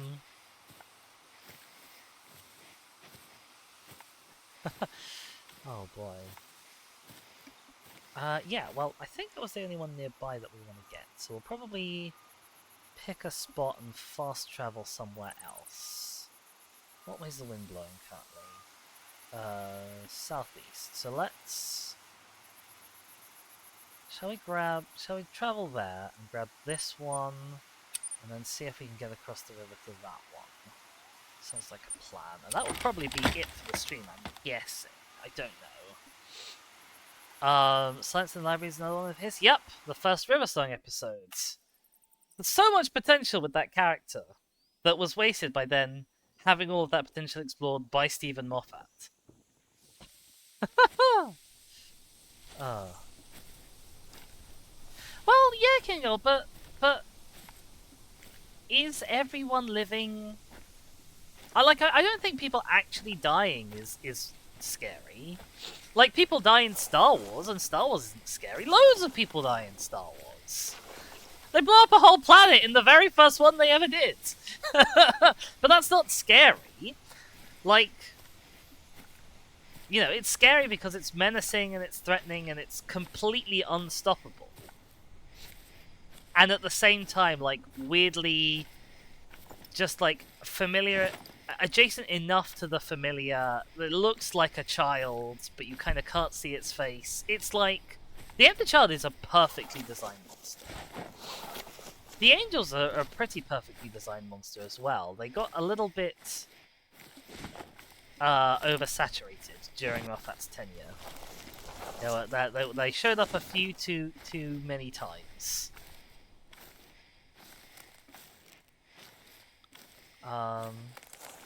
Shaka, you didn't find Girl in the Fireplace scary. No, I didn't either.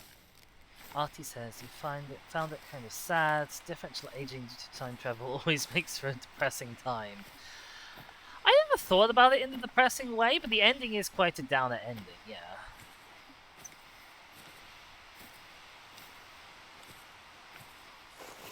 Exactly, species.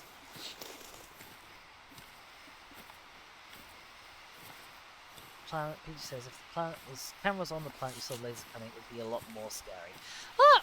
Like, I think if you were there witnessing it in real life, that would scare you. But I don't think that would, like, haunt my dreams.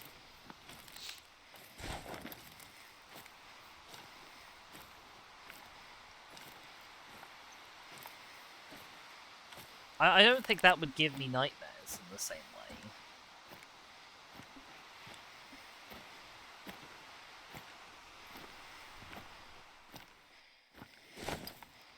You know, every Doctor Who villain pretty much kills people, but that doesn't make them scary.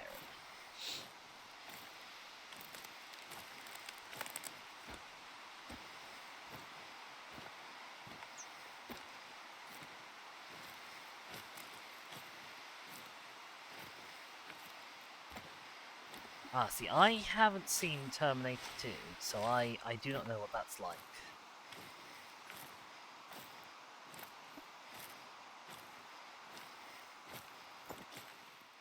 I have seen, I think, the opening sequence. Is that the one with the playground that's all on fire? If so, I've seen the opening sequence to Terminator 2, but nothing else.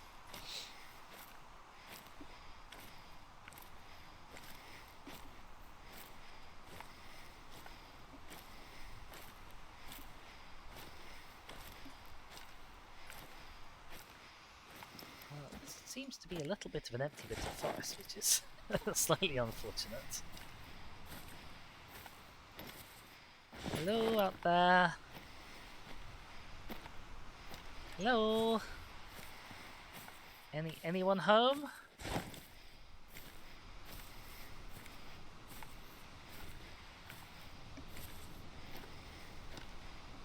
Possibly not.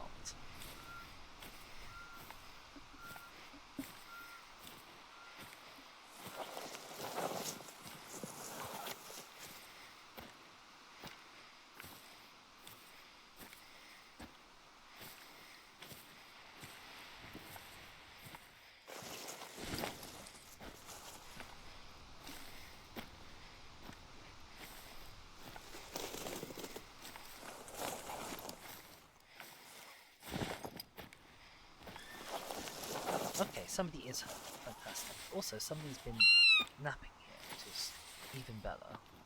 Well, it's not even better, but it's also good. BG says, it might just be me, but Leaping Age is a perfect combination of something that terrifies me and horror stuff. And that something's always following, chasing you. There's very little you can do about it. Yeah, I think. See, I think that's great horror material. Oh, there's a bison over there. A very, very far away bison, and I have 0 ways of making it get closer to me. It's a shame.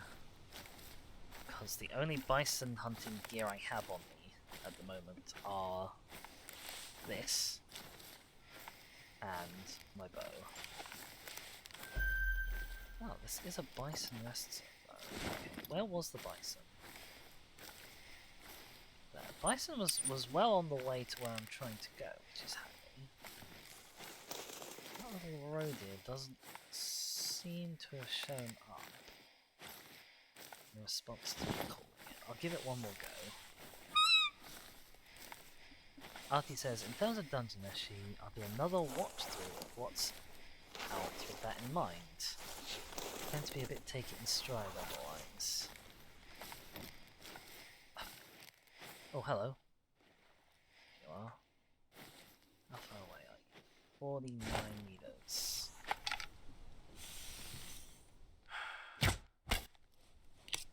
Got him. That's the sort of bow kill I've been looking for this whole time. Kinga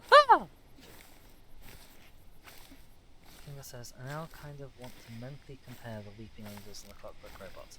I think the idea behind why the Clockwork Robots might be scary is that they're sort of an unseen threat, in that they don't get a lot of screen time, but the whole like ticking thing, like lots of people experience a ticking clock in their bedroom, even I do, and the idea that that normal noise might actually be an unseen sinister thing, I can understand where people are coming from when they say they were scared of them. I just didn't find them scary. But oh, don't run. I feel there's a parallel you can draw between these Moffat one-shot monsters. One of them gets brought back over and over again. Yep, it do. What's the max? What's the max range on this thing? 75 meters. Okay. I don't know if it'll down a boar at 75 meters. What's it? 4 to 9. Okay, no. This is like the weakest thing that can possibly still take on a bison. So 75 meters might be a bit of an ask. Oh, this is Moffat kind of likes that. Statues, shadows, clocks. Yeah, like that. It's good, scary fodder. I imagine the Autons might have struck a sort of a 1970s or 80s audience in a similar fashion, although I don't know. Actually, I mean, the Autons were scary. Back when I was 8 and watching Rose for the first time, the Autons were scary. Oh, Jeebus. Oh, Jeebus. You are there. There's no zoom on this. I'll put 2 shots on you. He's coming right for me, isn't he? Hi there! Hi! Hi! Don't mind me! Oh, you do not look very injured, sir.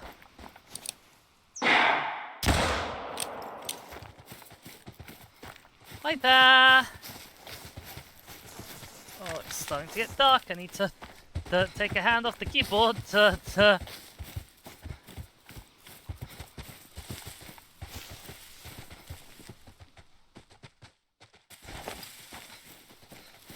I don't want to put too many more rounds in it, because if I've only hit it twice, then that's the perfect number. But if I've hit it 3 times, then I might as well hit it a 4th. You know? Oh, this gun is a bit underpowered. I think it's the only handgun that takes bison. Not dead yet.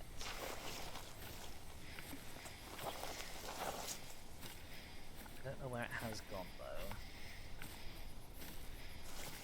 Okay, I'm gonna grab this feed zone track and then grab that again so I'm on the track of the right animal. Actually. Oh, I don't know where it's gone. Okay. Where have you gone? Where have you gone? Blood? Oh, that was a no organ hit. Oh, we have not shot this thing well at all. This gun has obviously not helped us.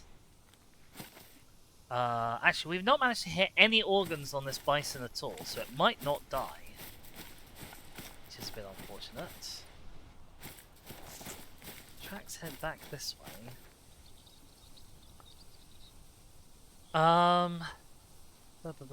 King says each of them does a fun twist that elevates them from another monster of the week.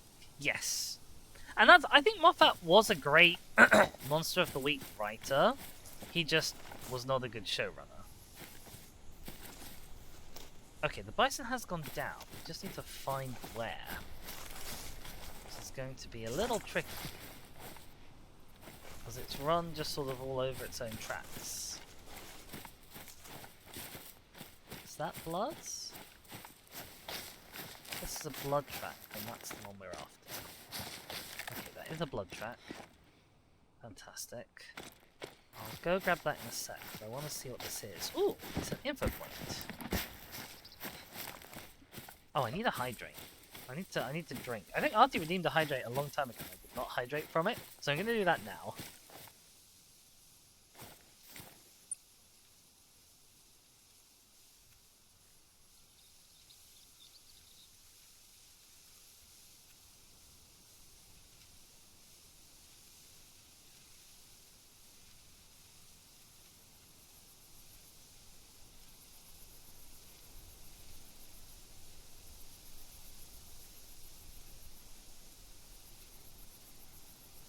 Ah, right. Okay, it's a history lesson.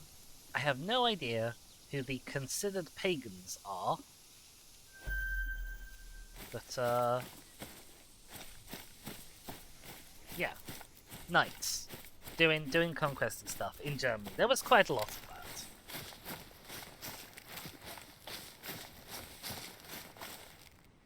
Okay, where are we going next? Somewhere off in this direction.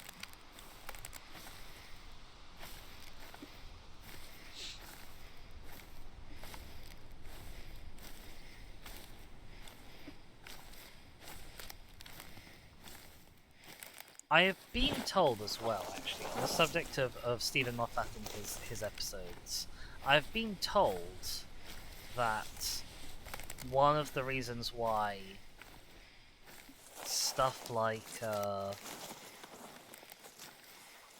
Empty Child episodes and things might have been quite as good as they were, and why they didn't necessarily, although they weren't great progressive episodes, why they didn't necessarily always fall prey to the worst of the Moffat women writing is because apparently for those episodes he had one particular editor or director, I can't remember which one it was, who people believe might have been responsible for toning down some of the classic Moffat writes women.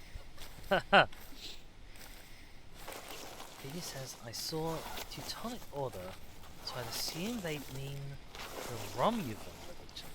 What the hell is the Romuvan religion? I don't think I have ever seen that word before. So, go through these rocks, is it? Nope.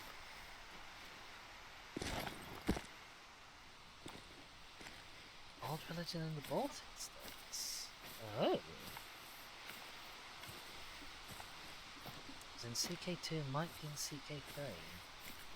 I mean, in CK3, by the time you get to the 13th century, there is no non-Christianism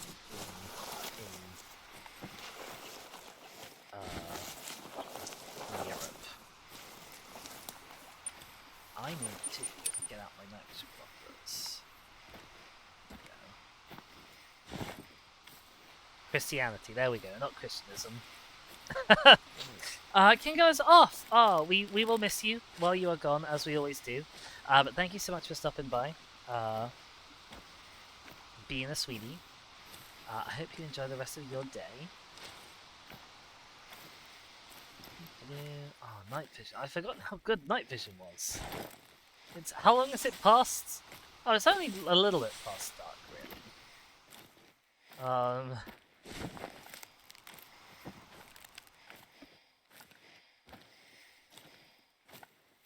Well, I don't know. That's where this cow's gone. How are we doing with health?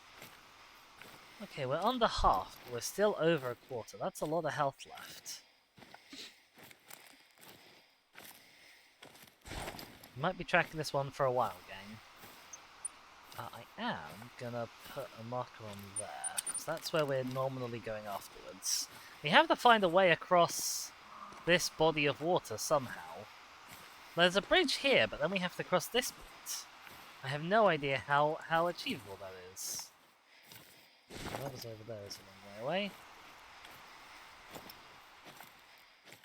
Blood. Blood.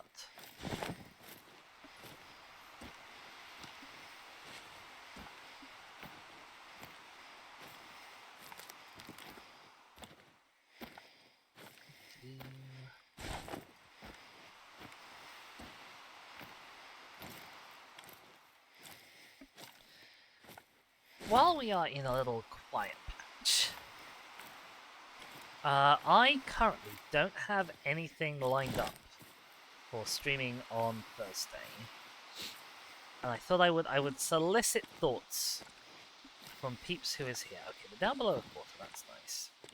I thought I'd solicit thoughts from Peeps who is here. Is there anything that is in my normal stream repertoire? So stuff like this, or Euro Truck, or Delta V, or anything else like that. Anything that you would particularly like to see me stream on Thursday? And if not, is there anything that I've not streamed before that you think might make for a good one-shot? Just a one-off stream that probably won't be like a series at all, that you would be interested in seeing me do on Thursday? Because tomorrow's going to be what I'm expecting to be the last episode of Paleo Pines, while we do some like follow-up post-game stuff. But Thursday is currently empty.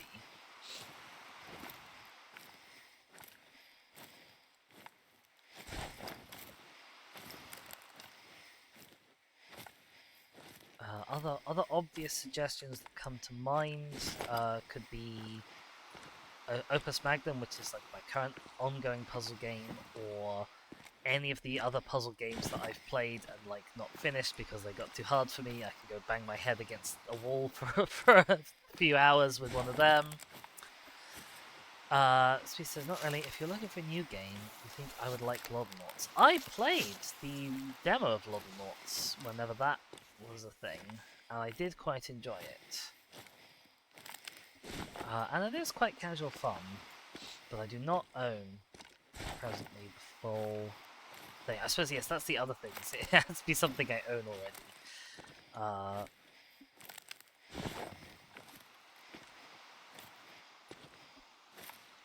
You've been recommending it to Fiona as well. I have seen, and I wholeheartedly support such recommendations. I think that the thing with Loddernauts, for somebody who owns Power Sim like Fiona does, is I don't think it's as good at fulfilling the kind of rewarding, satisfying, vaguely cute, ultimately doesn't go anywhere niche as Power Wash Sim does.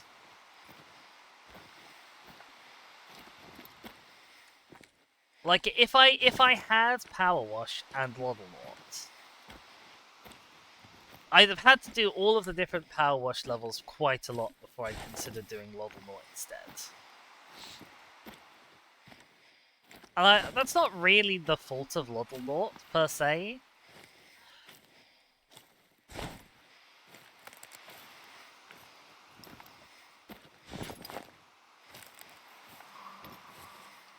these bison tracks are now getting very old. We've been following this cow for so long, it died so long ago that even its tracks are very old. We can't be too far away. We've been below a quarter health for a while, so the body must be soonish. Oh, there's another cow ahead of us. Let's mark that.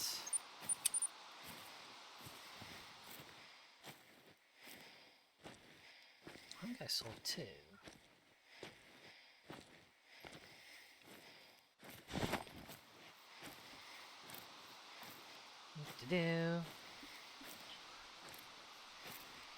Species doesn't really care for power, so much for a lot more that has an actual progression. Maybe that's new from the demo? I mean, I wouldn't necessarily expect that to be in the demo, so I do not... Oh, look. This cow... Oh, God. This cow is lying down to sleep right next to the dead body of the other cow. Oh, no. It probably just thinks the other cow is having a nice nap. Oh, no. Oh, gosh. The tragedy, the drama. Who's grumbling up there? Will you hush?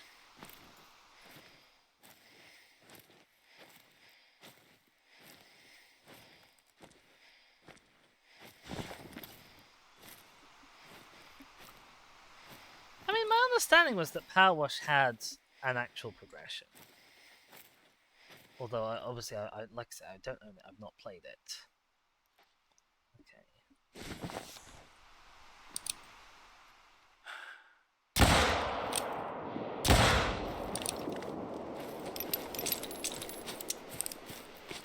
See if we can get a better shot on this one. I have a sneaking suspicion that these bullets... Okay, no, we did get an organ hit this time. I was going to say, I have a sneaking suspicion these bullets just don't have the penetration. Where do we hit you? Oh, yeah, look. See, that was perfectly on target. But there's just too much cow in the way. Also, these aren't the right... Oh, no, I shot the animal more than twice. There we go. So that one was great on target. That one actually did have enough penetration and was slightly too low. That's a crying shame. That was so nearly a hard shot. And that one has gone directly into the lung, but apparently does not count as a lung shot. Who's that? Who's that? Where are you? I hear something moving. I don't know where you are. Hello? You were right close to me. But I'm guessing, seeing as I'm just stood here, you probably ran straight past.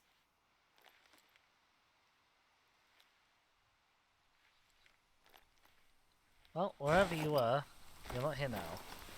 Okay. Let's assume that it probably went straight forward. I'm assuming it has died. It has died. Okay. But that's where we're ultimately going. Tracks? That looks like blood. That is blood. Okay. Tracks going in the right direction. Species says, well, I've seen you to clean up different regions and craft stuff to maintain them in the mods. Try lets you unlock stuff to help you clean up new regions, not just cleaning for cleaning's sake. Honestly, I think that probably inclines me more towards Power Wash Sim over Lodel Noughts. Then one of the things that I think I desperately don't have enough of in games is something you can do in this game, but just where you can like drop in and out of them. Like, I don't have a lot of mental space for gaming outside of stream. And so when I want a game for me, also when I want a game for stream a lot of the times, but I just want something that I can actually show up to, not having to remember what I did last time, particularly, and not having to, like, have lots of muscle memory that I held on to or anything, and just wander around, do some stuff for a couple hours, and then put it down and not have to worry about when I come back. And like, this game does that for me, And Skyrim does that for me, partly because Skyrim is, if we're honest, quite easy when you're going stealth archer mode.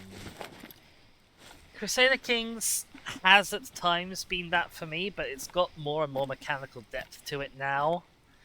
And it's such a good game for telling stories that it's kind of a shame almost to play it once and then not come back for 3 months. Sweet says, "Oh, it's not like I'm not like that at all. If there's no progression, I immediately lose interest." There are times when I want games like that, but for what I want from something like Lottle North or Power Wash, I think I want a casual experience that I can just drop in and out of. I play story-heavy games. Obviously, if you're here every Monday, I play Baldur's Gate with Shaka. That's really the opposite of a drop-in, drop-out game. The Assassin's Creeds as well that I used to do. It's really awkward when you drop out of an Assassin's Creed game and then come back half a year later. I know that because I did with Assassin's Creed 1 on this channel. But sometimes I just want, particularly when it's just for me, gaming for my sake, I just want something that's a bit more chill.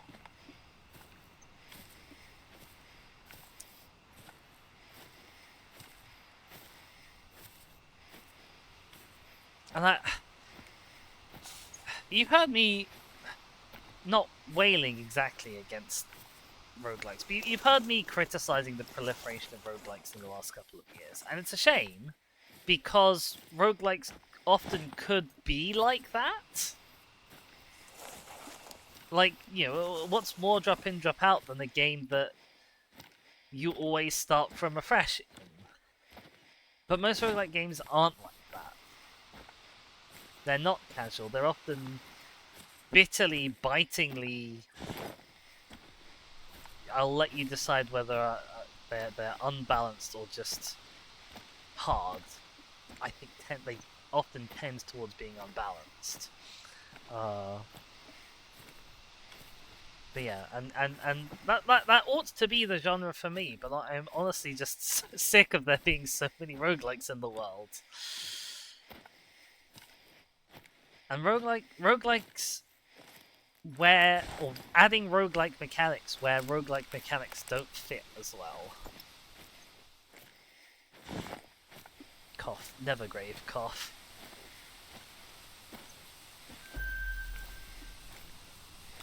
Marty says the only one who got along with was Hades.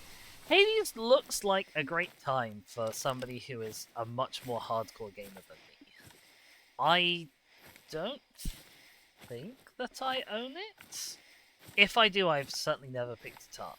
But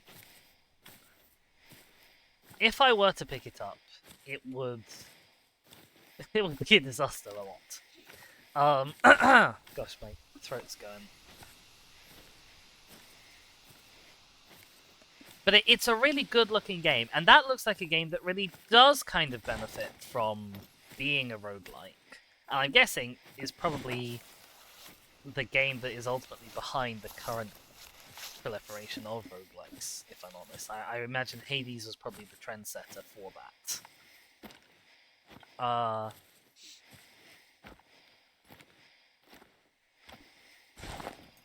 It also has canonical polyamory. That is always a plus in games, although from what I remember about the romanceable options in Hades, I remember that they were quite limited, I think, and I'm not sure if any of the ones... Because it's... The only one that I remember that I was like, oh, okay, I could see this being a romance option I would pursue was one of, like, the first bosses? Because there's, like, a trio of them. I can't remember what their actual mythological status is. There's, like, a trio of them. You can romance one of them, right? Or am I completely wrong and thinking of something else entirely?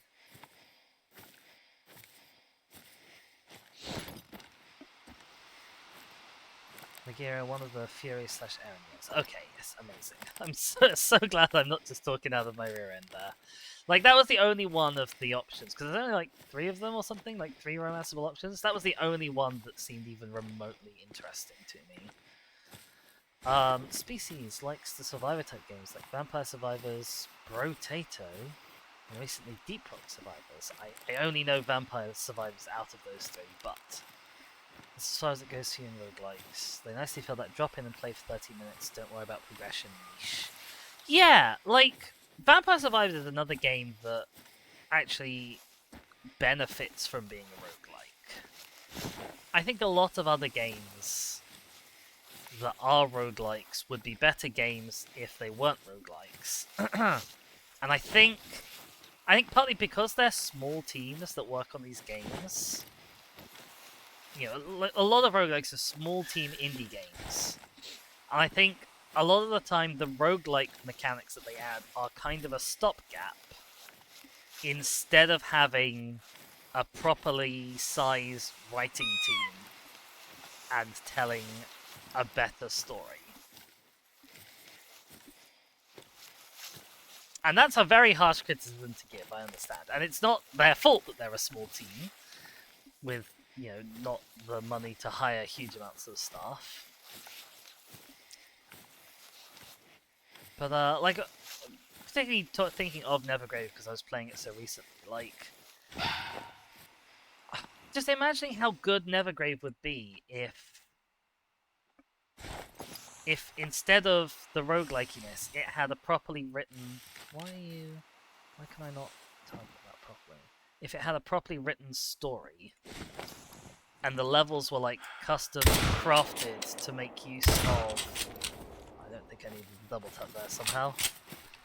If the levels were handcrafted to make good use of the mechanics, instead of the mechanics just sort of very occasionally dropping in wherever RNG sees fit. Oh, gold level fox. Wow, I'm very surprised that you were so amenable to... Oh, I did get you the second time. It was already lying down dead, but it was still technically a shot. Yeah, like, it felt like such a missed opportunity. What are we saying? Artie's saying, or Eumenides Post Oresteia. Those are all collections of characters in the Latin alphabet. That is the best I can say for my understanding of the sentence you just said. Species says, you agree, you'd say it's not so much writing, but different level design with all the new assets that come with it. Maybe, yes. Maybe. But it's like the willingness to let RNG dictate things rather than handcrafting experience. I think the handcrafting experience is always going to be better.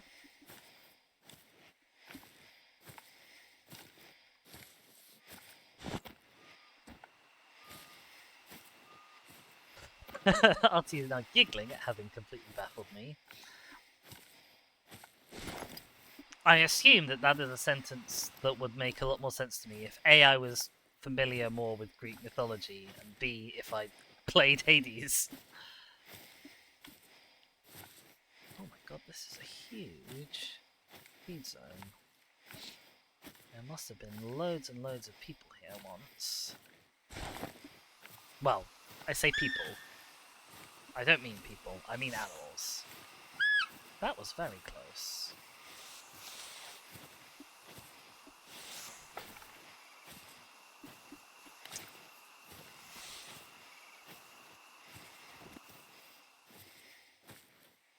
That was a very, very close rodeo.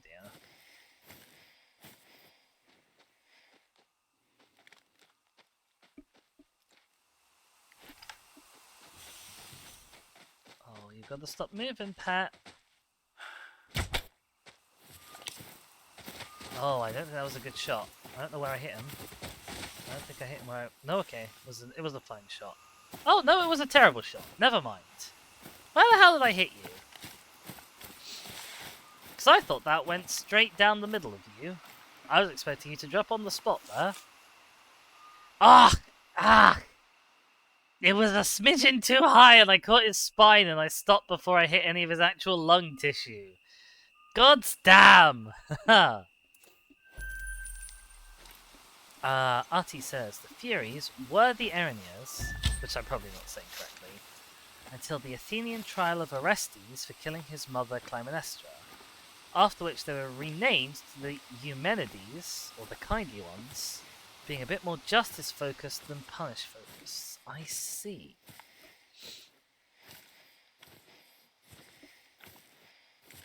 Were they heavily involved in the trial? The name Clytemnestra, oh my god, the name Clyde rings a bell, but I couldn't tell you what actually happened with that particular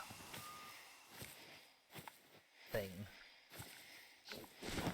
Clytemnestra. There we go. Clytemnestra. Unless the M is silent, like in Mnemosyne, in which case, fuck knows. But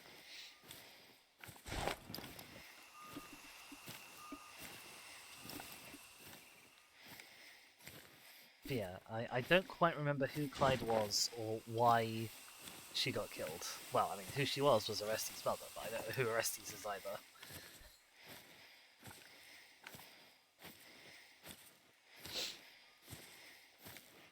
Oh, hello.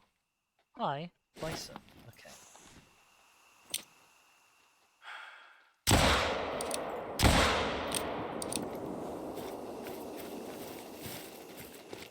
Uh-oh. Hi. Hello.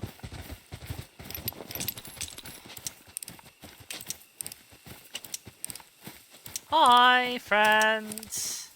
I don't suppose you fancy just sort of dropping down on the spot, do you? Oh, he did. that was not the response I was expecting. But very generous of you. Oh, she was Agamemnon's wife. Oh, okay. That's where I've heard of her before then. Alright, number 1, a little far back. Number 2, didn't penetrate. Ugh. But luckily the liver is a vital, so it still counted. Part of the problem is this gun. You'll see this gun I've only got like 10 ammo for. And that's because we don't have the good ammo for this gun yet. We only have the hollow points. We need the poly tips. Or possibly the hardcast flat nose somethings. I can't remember what the good bullets for this gun are called. And we actually don't have enough handgun score, because I never use handguns. I don't have enough handgun points unlocked, even though I've done however many 100 hours in this game. I don't have enough handgun points unlocked to get the good bullets for that gun.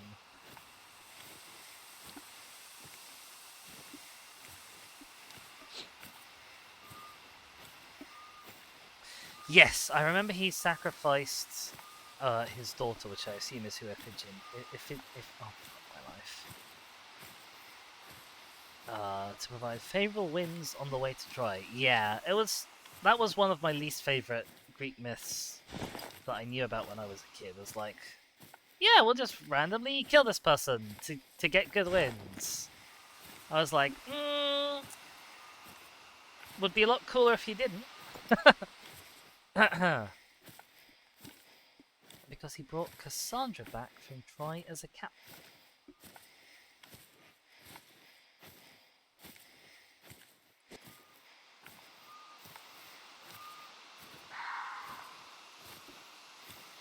It's a shame that Rayfire isn't here. They are very, very big into Greek mythology. A lot more so than I am. I have it as like a... I think lots of mythological stuff is like interesting as a passing interest, but they are super big into it. Because they're the from the Percy Jackson generation. I was a bit old. I was a bit old to be the Percy Jackson generation. Also, apologies for that squeaker. That is the worst noise in video gaming. That bloody fox caller there. But I heard a fox and I wanted to call it. So.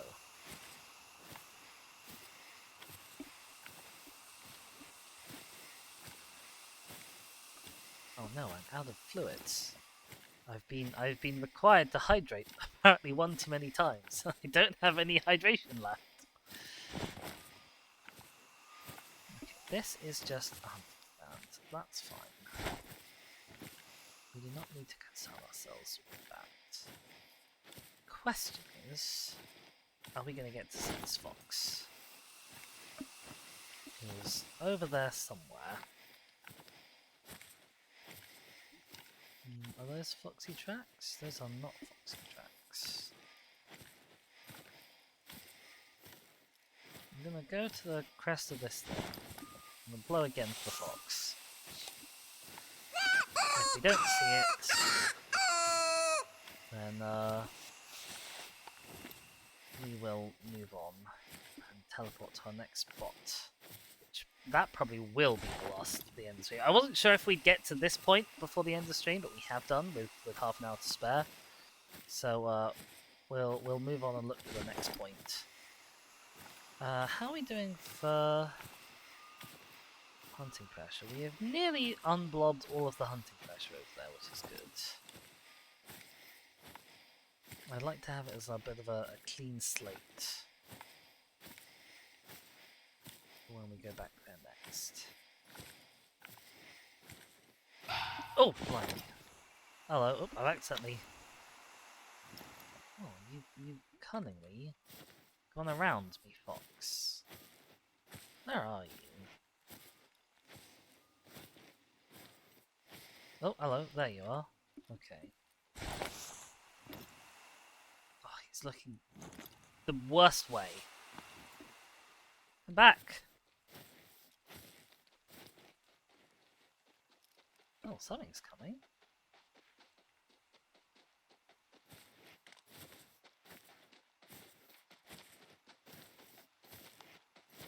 Not sure what, but something.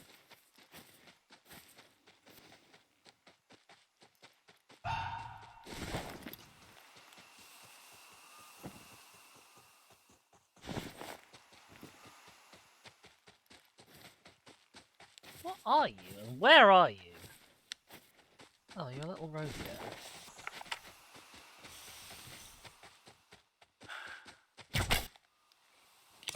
That's the rodeo. Where's that fox? That's a warning call. He's downwind of me. I don't think he's likely to be coming too much closer. He must be just behind that hill. That's so annoying. I don't think we're gonna get him.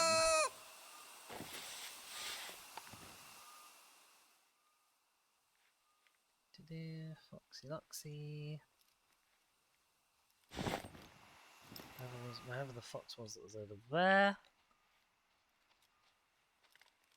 There you are, hello.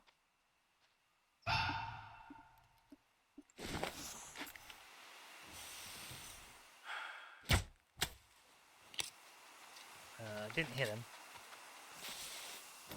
I shouldn't have fired quite so blindly.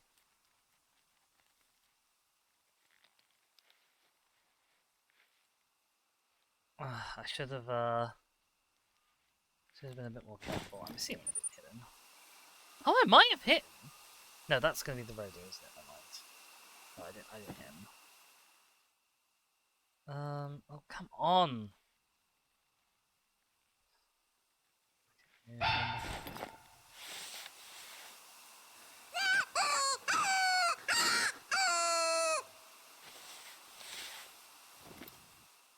you little swine! Come here! Come here! No, I definitely haven't hit him. It's really annoying. Where's the rodeo? I could pick up the rodeo.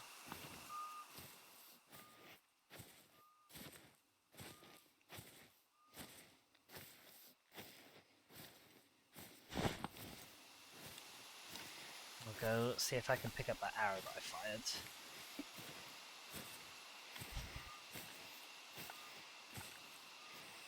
Up.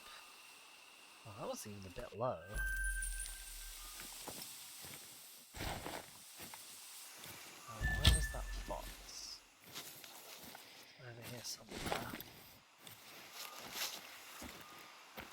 I was expecting there to be like a little glowy glowy.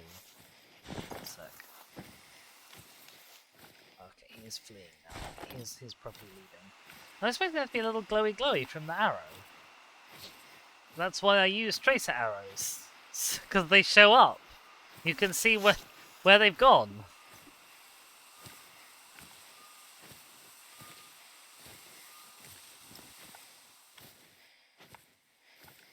Apparently not. Where the hell is my arrow going? Turn off the light. There is no glowy glowy here at all. None whatsoever.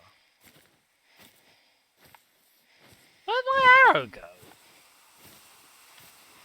Like, I'm happy to accept I didn't hit the fox, sure.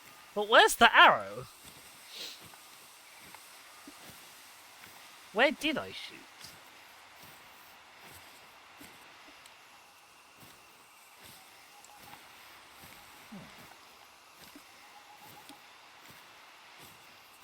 I'm not planning on coming back, because I'm going to teleport away in a moment. So we'll do a little run. Oh, just seems to have vanished into the ether.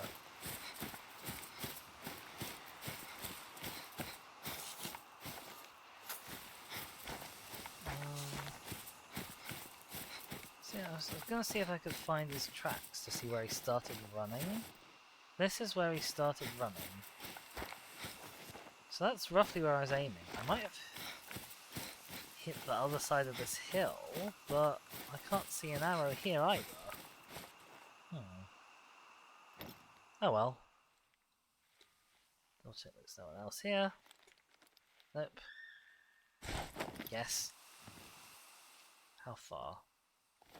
Oh, not too far, annoyingly. Okay. Go see if we can find this deer.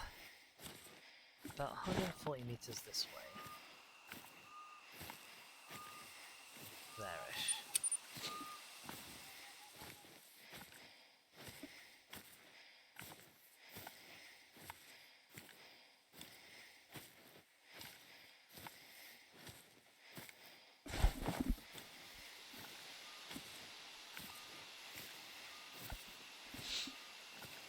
I thought it was quite a good shot. I think what might have happened is oh hello, there you are. I think what might have happened is that the fox might have been on the other side of the hill. And so I might have... Look, see, look, that's the advantage of tracer arrows, you see?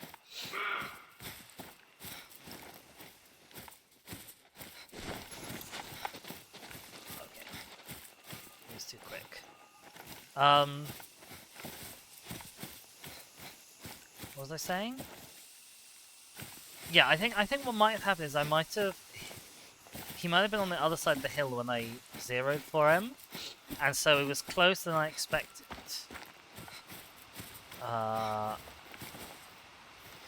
And then I might have gone over the hill when I actually fired the bow, and gone off into sort of the distance. That's my guess. Because I was aiming too high. Because if you aim at something that's too close, then the green dot is above where you're aiming, and then you readjust to actually point at him. My guess is that I went too high.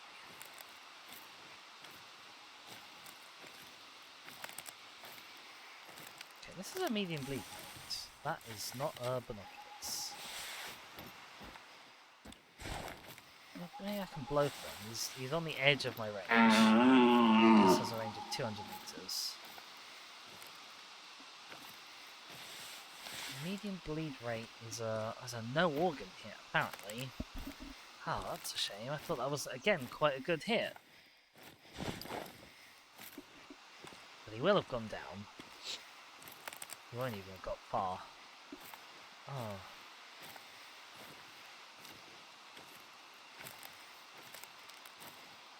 This is the major advantage of using the bow, is even glancing hits tend to be fairly solid kill shots. Oh. Oh, you're downwind of me though. Which means you're not gonna like coming too much closer. Let's see what I can do. If I just move a little this way, I might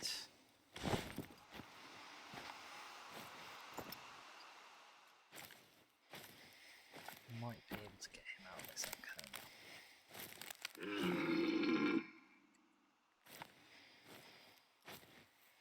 He's definitely coming closer, which is good. Catch is, he's gonna hit my cone and get upset. So I need to be kind of eyes on, having a good watch. Because once I see him, I might not have long to react.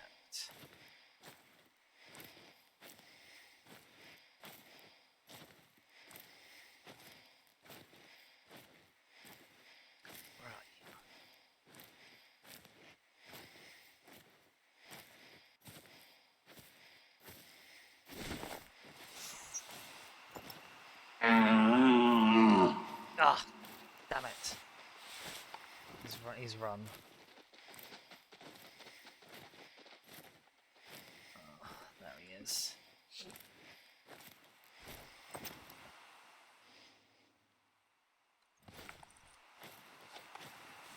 Might have been a shot,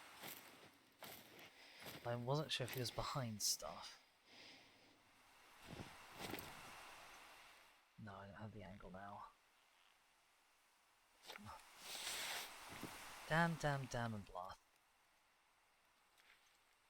That could nearly have been converted into hell. I was always at a disadvantage because I had to try and move to get him out my cone. It just didn't work. Ah, oh, hello. Where do we hit you?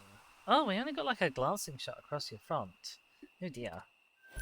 Alright. That is now us ready to move on. We spooked off all the things we were trying to hunt. Or taking really naff shots at them. Well, we've almost completely cleared up that area. Where else do we want to go that has other things? What way is the wind blowing? The wind is blowing southeast, so ideally we want to look for question marks that are kind of northish of warp points.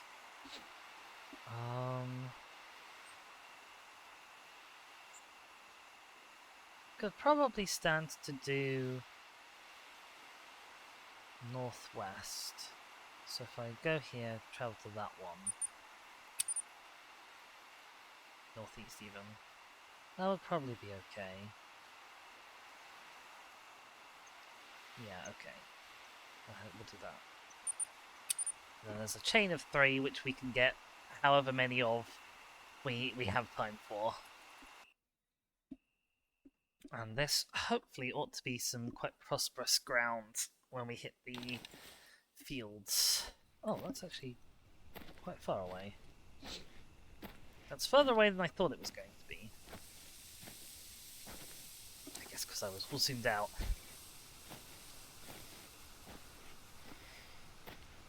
Not to worry.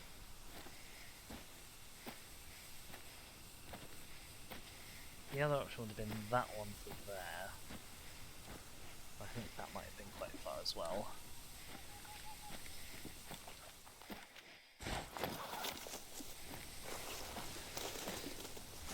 We got, what, 23 minutes? 22 minutes left to stream. That'll be pushing it to cover 850 meters. Possible depends on how many distractions we have. Obviously every distraction is an animal to hunt, so I'd probably rather have the distractions, because we can clean up. We can clean up points of interest at any time.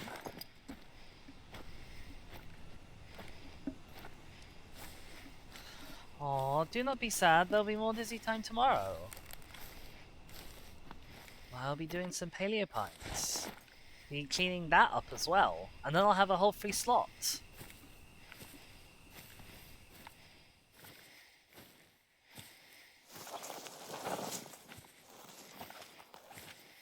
Don't even know what I'm going to put in that slot, as I know I was talking to, I think, you specifically about the other day. Oh,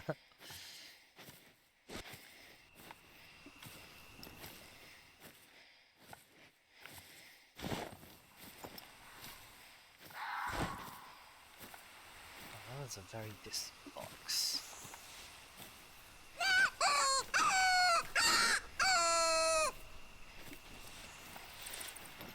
do not know if that is a fox worth going for, because once it's 200 meters away, if it moves like a tool, you'll miss it.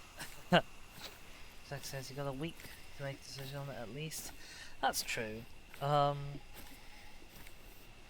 Yeah, for those who weren't privy to random post-Baldur's Gate conversations between me and Chaka, the general thoughts are, there's a big-ish stream for me coming up in a couple weeks' time.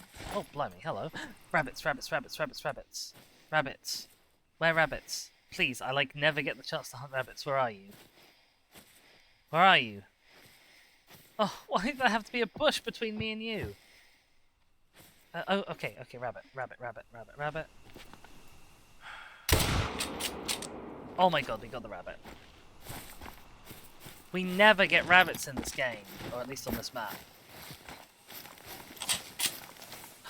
Oh my god, he was right by his burrow. I think he was in his burrow. I think he was actually under the ground when I shot him. I don't quite know how he managed that, but I'm glad we did. Oh my god, that bullet is quite large compared to him. Oh, he's much too adorable for me to be this excited about having shot him. Used very recently. Yeah, I think it was. Yeah, so I've got a big. There's a big multi-streamer thing coming up, which I'm very excited to do. I think 2 Mondays from now, doing a little D&D one-shot / two-shot. In that it was written to be a one-shot, but it's actually going to be over 2 sessions. And that's I've got a lot of work that I need to be doing for that, so I kind of don't want anything that's going to be a lot of work to set up to fill that slot next week. But that's a real shame, because the thing I mentioned a while back that I was sort of hoping to start doing soon was the next Pokemon game on my list, which is Pokemon Black 2, because I've never played Black and White 2. And we all thought, I think, that Pokemon Day was going to announce the release of an upcoming Gen 5 remake, and they've not done that.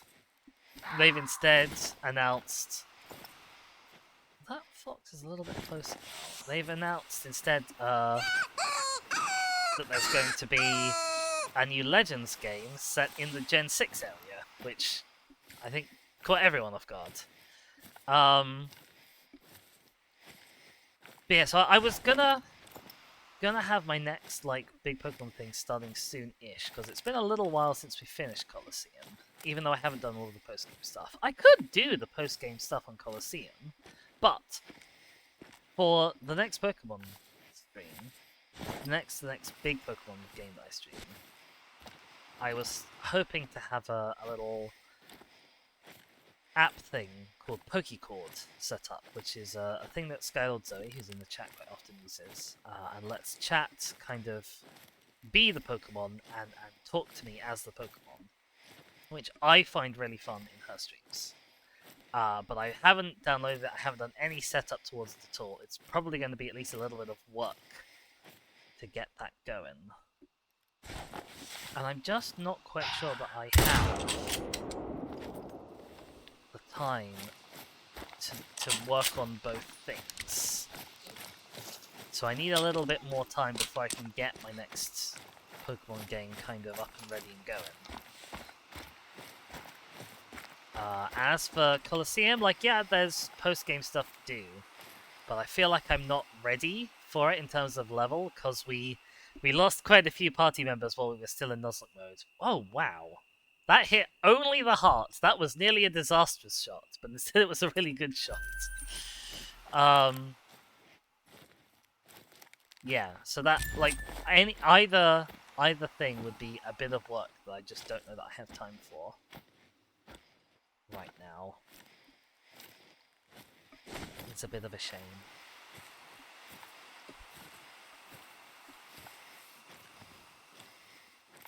Because I don't know how other people who stream D&D handle this, but I've got a virtual tabletop ready, and I want that ideally to be stream friendly, which means that I don't want to be using, obviously, other people's assets without permission. So I gotta make them. And I'm kind of halfway through doing the art, but I am not tremendously artistic. Anyone who was around for my Pokemon XY stream knows that, like, I am not tremendously artistic. It takes quite a lot to get art out of me, and the art that does happen is of thoroughly mediocre quality. So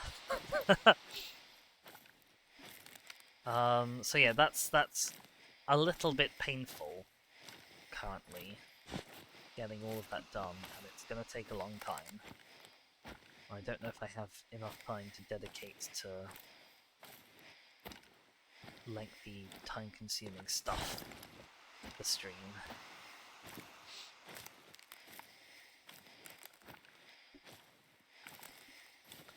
There is also the fact that I missed... It's a pheasant. Where's the pheasant? Didn't give me a little... There's the thing.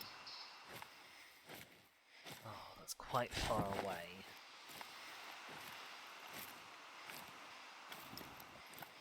It's quite far away, but I'm gonna wander that way just in case. We have an alright sight line in that direction at the moment through the forest.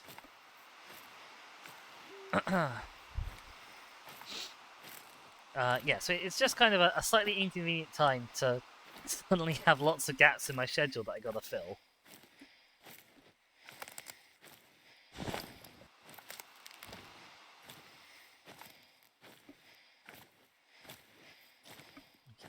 Pheasant. Pheasant? If he's in there, it's horrible. If he's over here... There you are. Hello. Pheasant. At 115-ish meters. So when I get to about 100 meters, I can give a whistle. And I will not be able to see sudden anything. Oh, no, don't do that. Don't run. Don't run. Oh, you swine. You swine animal. This is going to be almost impossible.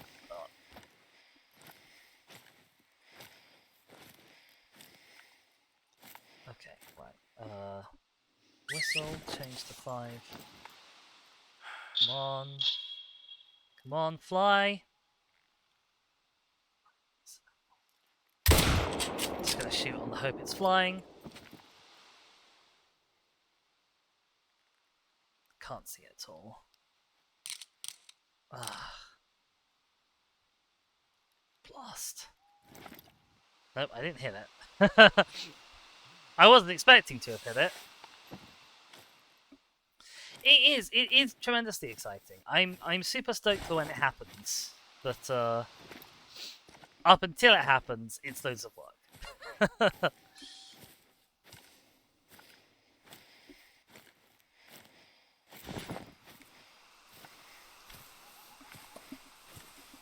And I do not think it is likely to become a regular thing, because there's a lot of work that goes into running and creating D&D one-shots. Like, this has been in planning since January time, I think, Shaka? Right?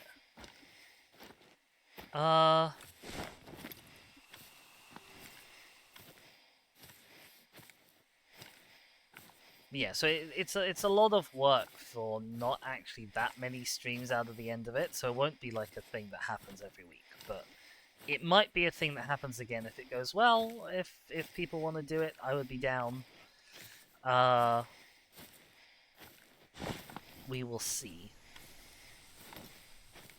It's one of those things that I'm like, it's there as I want to have another thing in my stream repertoire for streams that I can possibly do in future. And being able to like network with other streamers is a small added bonus. Even if in this case it's other streamers who I already know.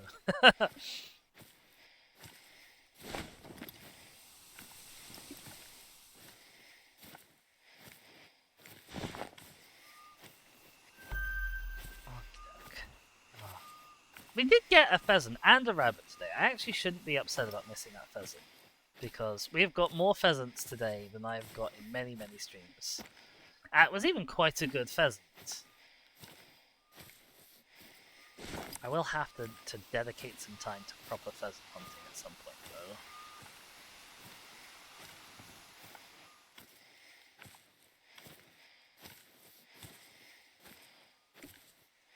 Alright, how are we doing? We've got 11 minutes. We've got 350 odd meters left to cover. I imagine that we'll get to whatever this is, and then that will be the end for us. We'll maybe have a look out across these fields. That's likely to be our next significant hunting opportunity, because I think it's all forest and hill between here and there. And both forest and hill are generally bad for the hunter.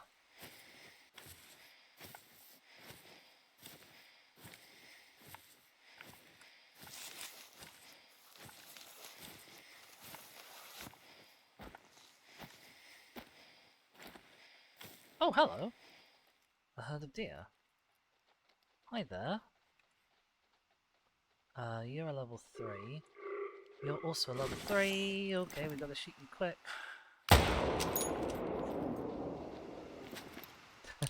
I don't know if that was the better one.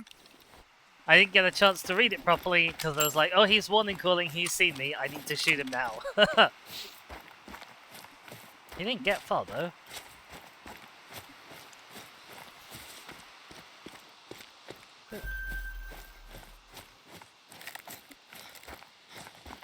Okie doke. Boop. No, you were probably the smaller of the two, but that is fine. Neither of you were like amazing fallow deer to die for. Oop. So I'm just happy to have got one.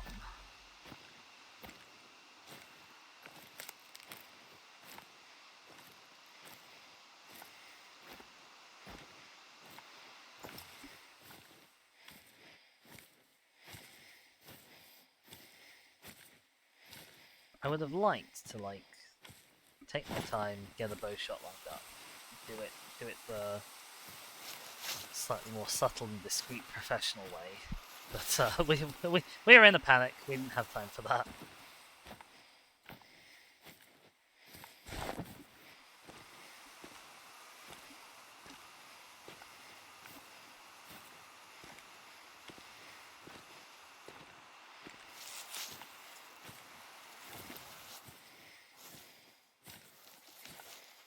There's a lot of light over there. What is that? I guess that might be that. Yeah, that's probably the lookout point. That's my guess.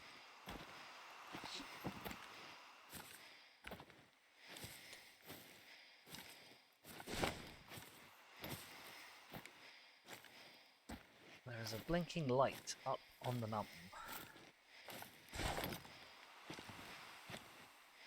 I realise that's not a mountain and the light isn't blinking, but shush. Let me make my references.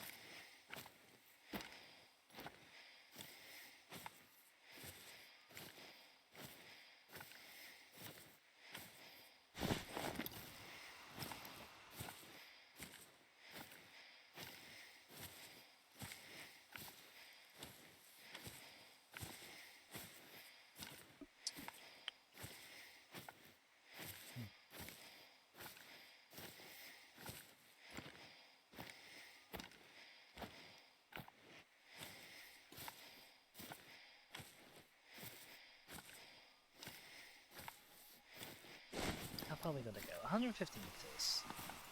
We're nearly there. We can see the fields.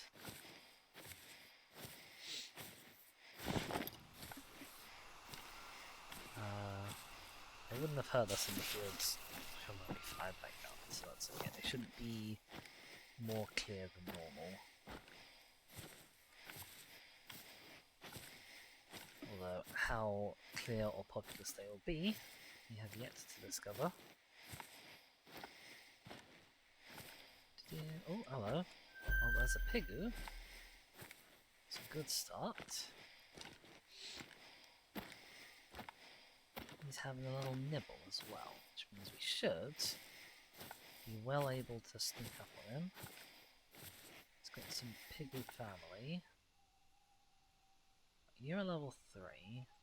You're level 2. You're level 2. You're level 1. Okay, so that is... where have he's gone? That is... the pig of the hour.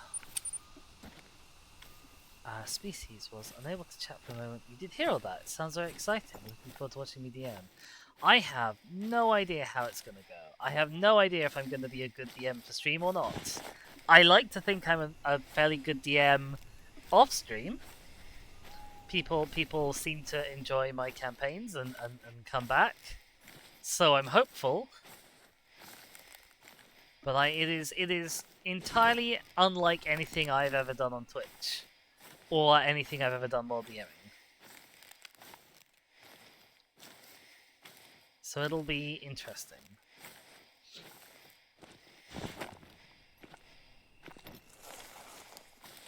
That pig that I said was the pig of the hour has unfortunately completely disappeared from view as I've come down this hillside. Which is really quite unfortunate. I can build this, but I don't know if building this spooks them.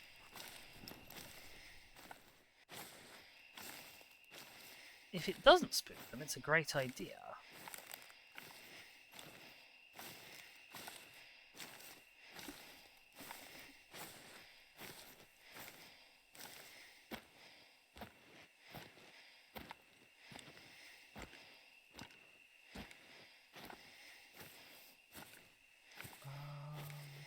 Pig?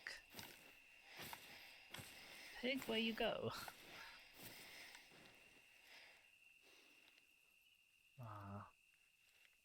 How much is... where is it? Where's the thing? There's the thing. We haven't got to it just yet.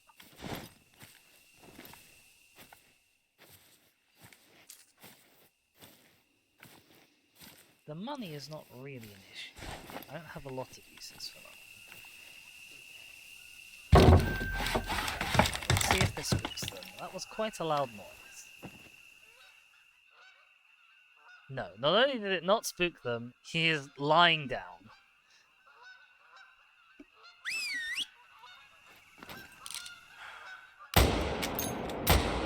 That was not a good shot. I think that hit him. I think that hit him in his rear end.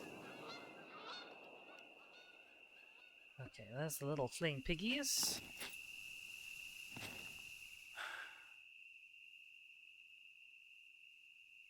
Ugh, don't turn! Didn't I twist and turn? I don't know if you guys can see it, if it's too dark for you. I can just about see him and follow him, but he's not stopping. He's running around in circles. Which at least means he's not getting further away.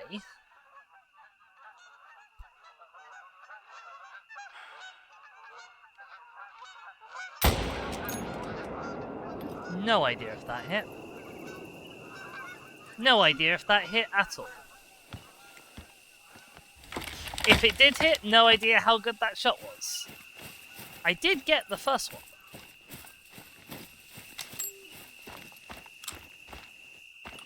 I do not think that second one was a hit.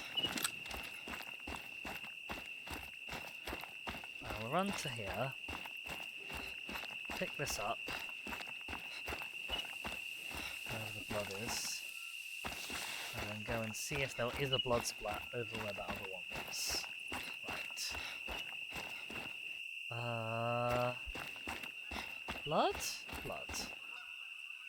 Oh, of course, I can't see the blood track because it's directly underneath another track. Of course. Let's go see if there is blood over here. New blood? Yes. I wonder if I've shot the same one twice. I wonder if the reason why he stopped was because he fell over and died. Yep, I think I shot the same pig twice. Good job, Dizzy. Well, I mean, we've shot a pig. We came here to shoot pigs. It might not have been this pig that we came here to shoot, but we came here to shoot pigs, and we have shot a pig right at the end of the stream. So I'm going to consider that a win. Where did we hit you? Yeah, I did in fact hit him right in his little rear end. That's a shame. I thought it was better than trying to shoot him while he was in an awkward lying down position. And I may or may not have been right, who knows. But, that is going to be it from me for today. Don't go anywhere just yet, because I am going to send y'all out on a wee little raid. Let me just fire up the old Firefox and see who is live.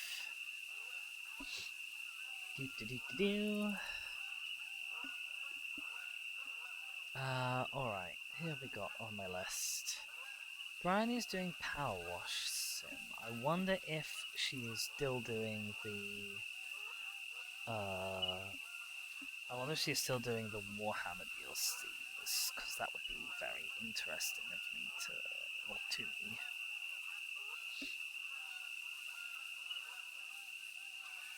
I have actually no idea what she's doing. She seems to be watching an advert for something.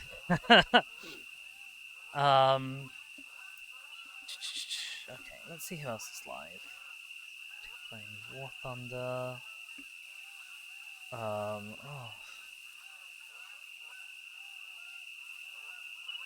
Not a tremendously large number of people live playing things that I'm interested in, which is a little bit of a shame. So I guess let's go say hi to Bryony anyway, because Power Wash, we were talking about it earlier, I always do love some Power Wash content. Bryony K. There we go. Alright, you all know the drill. You're wonderful beans. Bryony is a wonderful bean. Be wonderful to each other. Just was playing DuckTales. Oh, I foolishly did not notice them in my list, which I apologise. But yes, be lovely. Have one for the rest of your day. If you want to see more Call of the Wild content from me, you can check out my YouTube channel, which has 40-something parts of this map and 20-something probably parts of another map and all sorts of other things on it there. I will be back tomorrow with some Paleo Pines, as mentioned previously. But yeah, until then, I hope you all have a wonderful day, and I hope you enjoy your raid. Ta-ra, everyone. Bye!